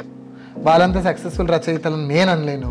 సో మీరు అంటే మిమ్మల్ని అంటే నా పాయింట్ ఏంటి అంటే ఒక యువ రచయిత ఒకటి రాసి ఒకటి పబ్లిష్ చేయాలంటే దాని వెనక ఎంతో ఖర్చుతో కూడుకున్న పని. ఖచ్చితంగా అది వచ్చి సక్సెస్ అవ్వడం అనేది తర్వాత విషయం. బట్ ఇలా సక్సెస్ అయ్యి మీరు ఈ రచనా వ్యాసంగాన్ని మీరు కొనసాగించాలన్నా, లేదు మిమ్మల్ని ఇన్స్పిరేషన్గా తీసుకుని మరికొంతమంది రావాలన్నా ఎందుకు రావాలి, ఎందుకు రాయాలి? నేను అప్పులు చేసి అయితే రాయమని లేదు. ఈ మధ్య కాలంలో వస్తున్న యంగ్స్టర్స్ చాలా మంది ఇన్స్పైర్ అవుతున్నామన్నా, మీరు చెప్పండి టిప్స్ ఇవ్వండి అని నేను ఒకటే అంటున్నా.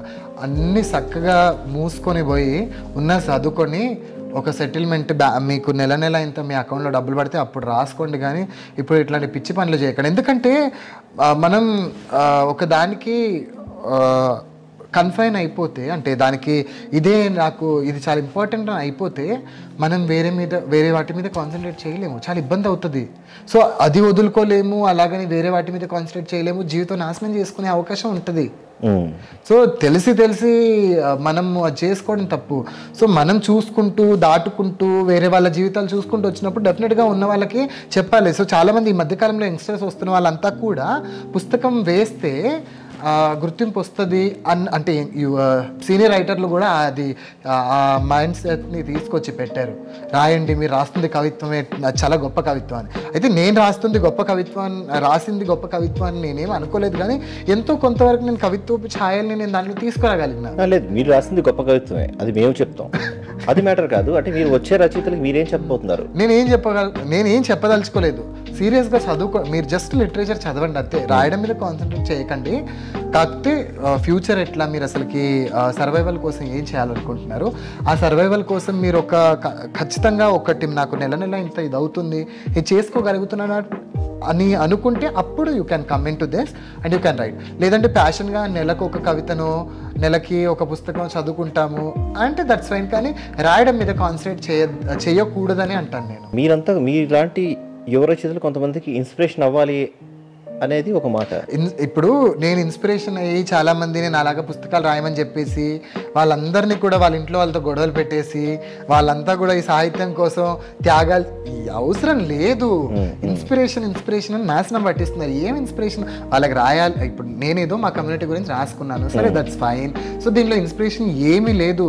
ఏదో నేను అందరిలాగే నాలాగే వాళ్ళు కష్టపడతారు అబ్బా, కష్టపడి వాళ్ళు వస్తారు, చదువుకుంటారు, క్యాటరింగ్స్ చేస్తారు, రాసుకుంటారు, దట్స్ ఫైన్. కానీ దాన్ని ఇన్స్పిరేషన్ అంటే సంథింగ్ నీతో పాటు నువ్వు నీ కమ్యూనిటీని కూడా బయటకు తీసుకొచ్చి వాళ్ళని కూడా ఎన్లైట్మెంట్లోకి, వాళ్ళని కూడా చైతన్యపరిచి డెవలప్ చేయడం అనేది నువ్వు సాధించిన గొప్ప రికార్డ్ అని చెప్పొచ్చు, రివార్డ్ అని చెప్పొచ్చు. ఇంత ఆప్టిమిస్టిక్ గా చెప్తున్న రచయిత, అంటే పొయిటిక్ గా చెప్పేశారు, ఆప్టిమిస్టిక్ గా రియాలిటీలో కూడా చెప్పారు.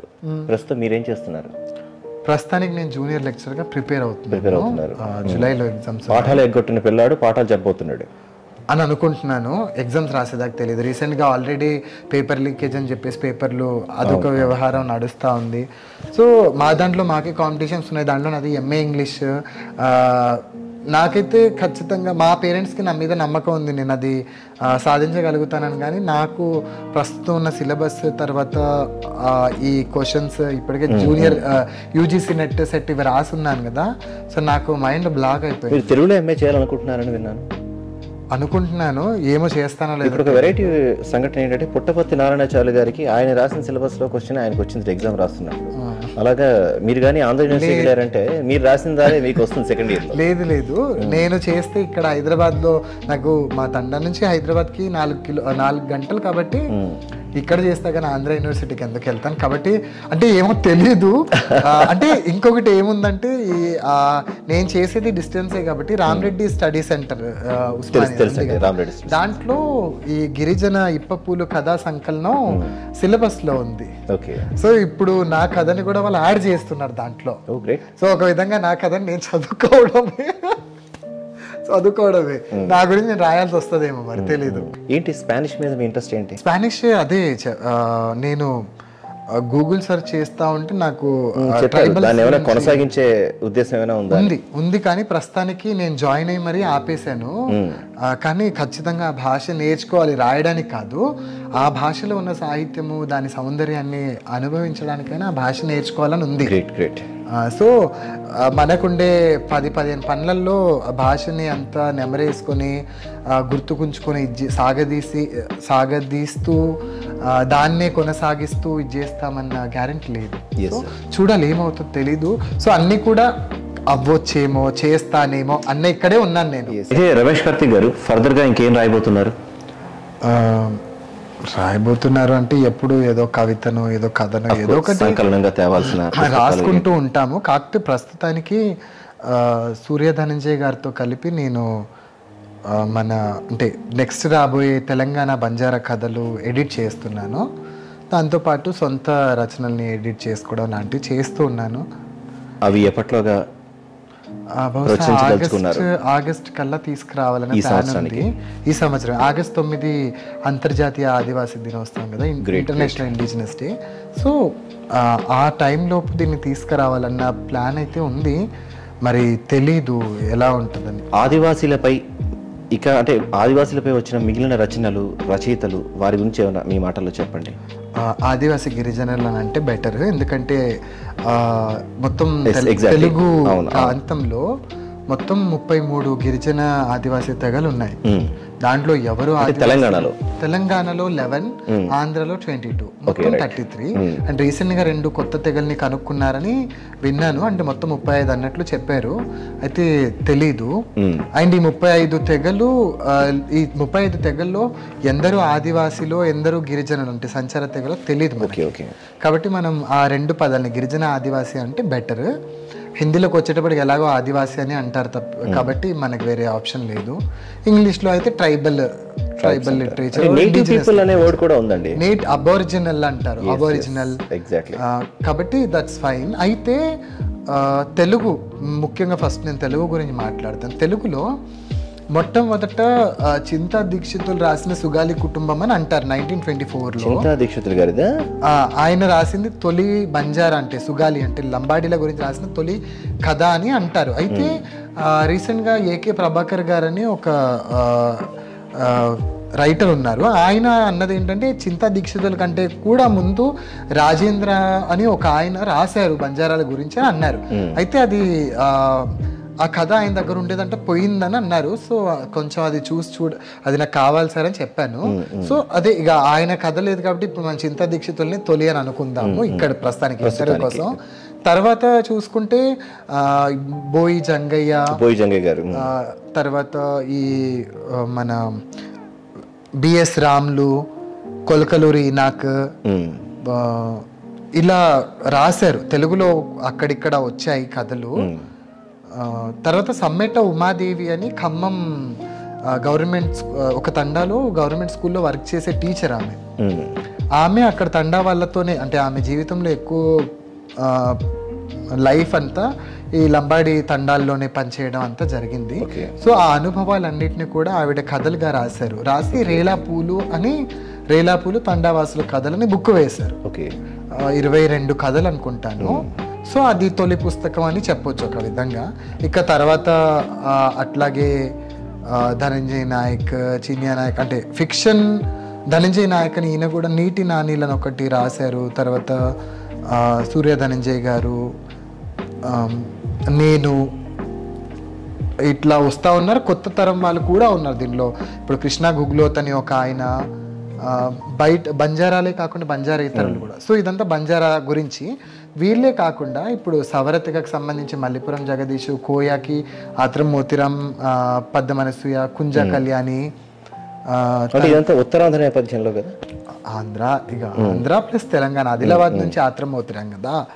సో ఇలా చాలా మంది ఉన్నారు. ఇదంతా మన తెలుగు అని చెప్పుకోవచ్చు. ఇంకా తెలియని వాళ్ళు ఇంకెంతమంది. మహాశ్వేతాదేవి గారు అక్కడికే వస్తున్నాను. ఫస్ట్ మనం తెలుగు పూర్తి చేసుకొని తర్వాత వేరే రాష్ట్రాల్లోకి వెళ్తాం. సో ఇదంతా కూడా తెలుగు గురించి కదా మాట్లాడుకుంది. తెలుగులో కూడా ఇంకా అసలుకి తెలియని వాళ్ళు ఎంతమంది ఉన్నారో మనకు తెలియదు. వాళ్ళ గురించి ఎప్పటికి తెలుస్తుందో కూడా తెలీదు. తెలిసే ప్రయత్నం కూడా మీ ద్వారా జరగాలి. అడుగుతూనే ఉన్నాము, కలుస్తున్నాము. వెళ్ళే ప్రాంతాల్లో తెలిసిన రచయితల్ని మీకు ఎవరైనా తెలుసా ఫలానా వాళ్ళు, అట్లీస్ట్ గిరిజన లంబాడి కాకపోయినా వేరే ట్రైబల్ కమ్యూనిటీస్ గురించి, సంచార తెగల గురించి రాసిన వాళ్ళు ఎవరైనా ఉన్నారని అడుగుతూనే ఉన్నాం. ఎప్పటికప్పుడు అడుగుతున్నాము, కనుక్కుంటున్నాం, ప్రయత్నాలు ఏవో చేస్తున్నాము, నడుస్తున్నాయి. సో తర్వాత కర్ణాటక నుంచి బీటీ లలిత నాయక్, ఆవిడ గుల్బర్గాకి ఫార్మర్ ఎంపీ, గుల్బర్గాకి ఆవిడ బీటీ లలిత నాయక్. ఆవిడ కూడా బంజారాకు సంబంధించి గతి అని ఒక నవల రాశారు, ఆయన కవిత్వం కూడా రాశారు. ఆవిడ కర్ణాటక కన్నడ సాహిత్య అకాడమీ అవార్డు కూడా ఏదో వచ్చినట్టుంది ఆవిడకి, ఆవిడ రాశారు. తర్వాత మల్లికార్జున హీరేమఠ్ అని ఈయన ఒక స్కూల్ ప్రిన్సిపల్. సో ఈయన తన అనుభవాన్ని హవన అన్న పేరుతో కన్నడలో రాస్తే దాన్ని ఇంగ్లీష్లోకి అనువాదం చేశారు, తెలుగులోకి కూడా వచ్చింది ఆ పుస్తకం తండా అన్న పేరుతో. తర్వాత ఈయన శాంతానాయక్ అని ఒక రైటర్, శాంతానాయక్, సంతోష్ నాయక్ చాలామంది వచ్చారు బంజారాల గురించి సంబంధించి. కన్నడ నుంచి వీళ్ళైతే మహారాష్ట్ర నుంచి చూసుకుంటే జైరామ్ పవార్, ఆయనకు రీసెంట్గా మాలూకి అన్న బుక్కి మహారాష్ట్ర అవార్డు ఏదో వచ్చింది. ఆయన రిటైర్డ్ కలెక్టర్ మహారాష్ట్ర. సో ఆయన రాసిన పుస్తకానికి ఏదో అవార్డు వచ్చింది. తర్వాత అక్కడ నుంచి వీరా రాథోడ్ అని ఒక ఆయన ఉన్నారు, ఆయనకి యువ పురస్కార్, సాహిత్య అకాడమీ యువ పురస్కార్ కవిత్వానికి వచ్చింది ఆయనకి. ఇంకా మహారాష్ట్ర నుంచి నాకు గుర్తుకు రావట్లేదు. అలా గుజరాత్ నుంచి, రాజస్థాన్ నుంచి ఉన్నారు. ఇక వీళ్ళంతా కూడా బంజారాలకు సంబంధించి రాసిన వాళ్ళు. ఇక బంజారేతరులు చూసుకుంటే హిందీలోకి వచ్చేటప్పటికి రమణికా గుప్తా, తర్వాత టోపే అని ఒక ఆయన ఉన్నారండి, ఆయన పూర్తి పేరు గుర్తుకు రావట్లేదు. జసింతా కెర్కెట్టా అని ఒక ఆమె ఉంది, ఆమె అంగోర్ అని ఒక బుక్ వేసింది. ఆమె పుస్తకం ఇంగ్లీష్లోకి అనువాదం అయింది. మణిపూర్కి సంబంధించిన జార్ఖండ్ సంబంధించిన జర్నలిస్ట్ అను పోయింది జసింతా కెర్కెట్టా. తర్వాత బెంగాలీలోకి వచ్చేటప్పటికి ఇంకా మహాశ్వేతాదేవి అయితే ఫేమస్, ఆమె సంతాల ఆదివాసులకు సంబంధించి రాశారు. తర్వాత మలయాళంలోకి వచ్చేటప్పటికి రీసెంట్గా షీలా టామీ అని వయనాడ్ ఆదివాసీల గురించి రాసింది. షీలా టామీ, జయశ్రీ కలాతిల్ అనే ఆవిడ ఇంగ్లీష్లోకి అనువాదం చేశారు. తర్వాత మన ఒడియాలో చూసుకుంటే ప్రతిభారే ఆది భూమి అని ఒక నవల రాశారు. ప్రతిభారే ఆవిడ యాజ్ఞసేని, ఉల్లంఘన, తెలుగులో ఇవి చాలా ఫేమస్ పుస్తకాలు. తర్వాత గోపీనాథ్ మహంతి, ఆయనది అమృత సంతానం, తెలుగులో చాలా ఫేమస్ అండ్ వేరే భాషలో కూడా ఫేమస్, ఒడియాలో రాశారు ఆయన. పరజ అని ఒక పుస్తకం, తర్వాత హరిజన్ అని కూడా ఇంకో బుక్. సో ఆయన దాదాపుగా గిరిజనుల గురించి రాశాడని చెప్పొచ్చు. ఛత్తీస్గఢ్ నుంచి ఎవరైనా ఐడియా ఉన్నారా? గుర్తుకు లేదండి నాకు అంటే గుర్తుకున్న వాళ్ళు వీళ్ళు చాలా నిజానికి చాలా వ్యాస్ట్ తెలవాలి. వీళ్ళ మళ్ళీ ఇప్పుడు ఈ లిటరేచర్ అంతా తెలుగులోకి కూడా వస్తే అప్పుడు కానీ వాళ్ళేం రాశారనేది తెలియదు. ఇప్పుడు నాకు ఇంగ్లీష్ వచ్చి ఆ ప్రయత్నం మీరు చేయదలుచుకుంటున్నారా? ఇక్కడ ప్రాబ్లం ఏంటంటే ఇప్పుడు నేను అనువాదం చేయాలి అనుకున్నాను అనుకోండి, నేను తెలుగులో ఒక పబ్లిషర్ని పట్టుకోవాలి. ఆ పబ్లిషర్ ఇంగ్లీష్లో వేసినటువంటి ఆ పబ్లిషర్కి లెటర్ రాస్తే వాళ్ళు ఏదో రైట్స్ కోసం 30,000 నుంచి 50,000 వాళ్ళు అడుగుతారు. అది వీళ్ళు కడితేనే వాళ్ళు పర్మిషన్ ఇస్తారు. వీళ్ళు పబ్లిష్ చేస్తే ఆ పుస్తకాలు అమ్ముడుపోతాయో లేదో తెలీదు. సో ఇవన్నీ కూడా పెద్ద వ్యవహారం. కాపీరైట్ ఇష్యూసే కాకుండా పేమెంట్ అమ్ముడుపోతాయన్న గ్యారెంటీ కూడా లేదు కదా, రిటర్న్స్ కూడా రావాలి అనేది. కాబట్టి చెయ్యాలి, అనువాదం చేయాలి. కానీ ప్రింట్ ఆన్ డిమాండ్లో 100 పుస్తకాలే వేస్తున్న పబ్లికేషన్స్ కూడా ఉన్నాయి. కానీ అక్కడ పబ్లిషర్స్ ఒప్పుకోరు, వాళ్ళు వేస్తే 1000 కానీ 500. Thank you sir. Thank you నన్ను పిలిచి నా సాహితీ ప్రస్థానం గురించి అడిగినందుకు. ఇలాగే మీరు అంటే ఇంకొకటి ఏంటంటే ముఖ్యంగా ఇప్పుడు రాస్తున్న యంగ్ జనరేషన్స్కి ఎంకరేజ్మెంట్ అనేది చాలా తక్కువ అని చెప్పొచ్చు. దాంట్లో పబ్లిషర్స్ అయితే చాలామంది ముందుకొచ్చి పుస్తకాలు వేస్తున్నారు, కానీ వాళ్ళ ఇంటర్వ్యూస్ తీసుకొని అంటే వాళ్ళు అసలుకి ఒక పుస్తకం రాయడానికి ఎంత శ్రమ పడుతున్నారు, లేకుంటే ఒక పుస్తకం కోసం వాళ్ళు ఎంత కష్టపడుతున్నారన్న విషయాలు ఇవన్నీ తెలవాల్సిన అవసరం ఉంది. ఎందుకంటే చాలామంది ఏంటంటే పుస్తకం వేశారంటే ఇంకా వాళ్ళకి చాలా డబ్బులు వచ్చేస్తాయన్న ఇదిలో ఉన్నారు. సో మీరు ఆ బాధ్యత తీసుకొని ముఖ్యంగా యంగ్స్టర్స్ని ఇలా ఇంటర్వ్యూ చేయడం అనేది చాలా ఆనందంగా ఉంది. అండ్ సత్యం 24 ఫ్రేమ్స్ వాళ్ళు చేస్తున్న కృషి చాలా ఆనందనీయం. అండ్ తప్పకుండా ఫాలో అవ్వండి, సబ్స్క్రైబ్ చేయండి.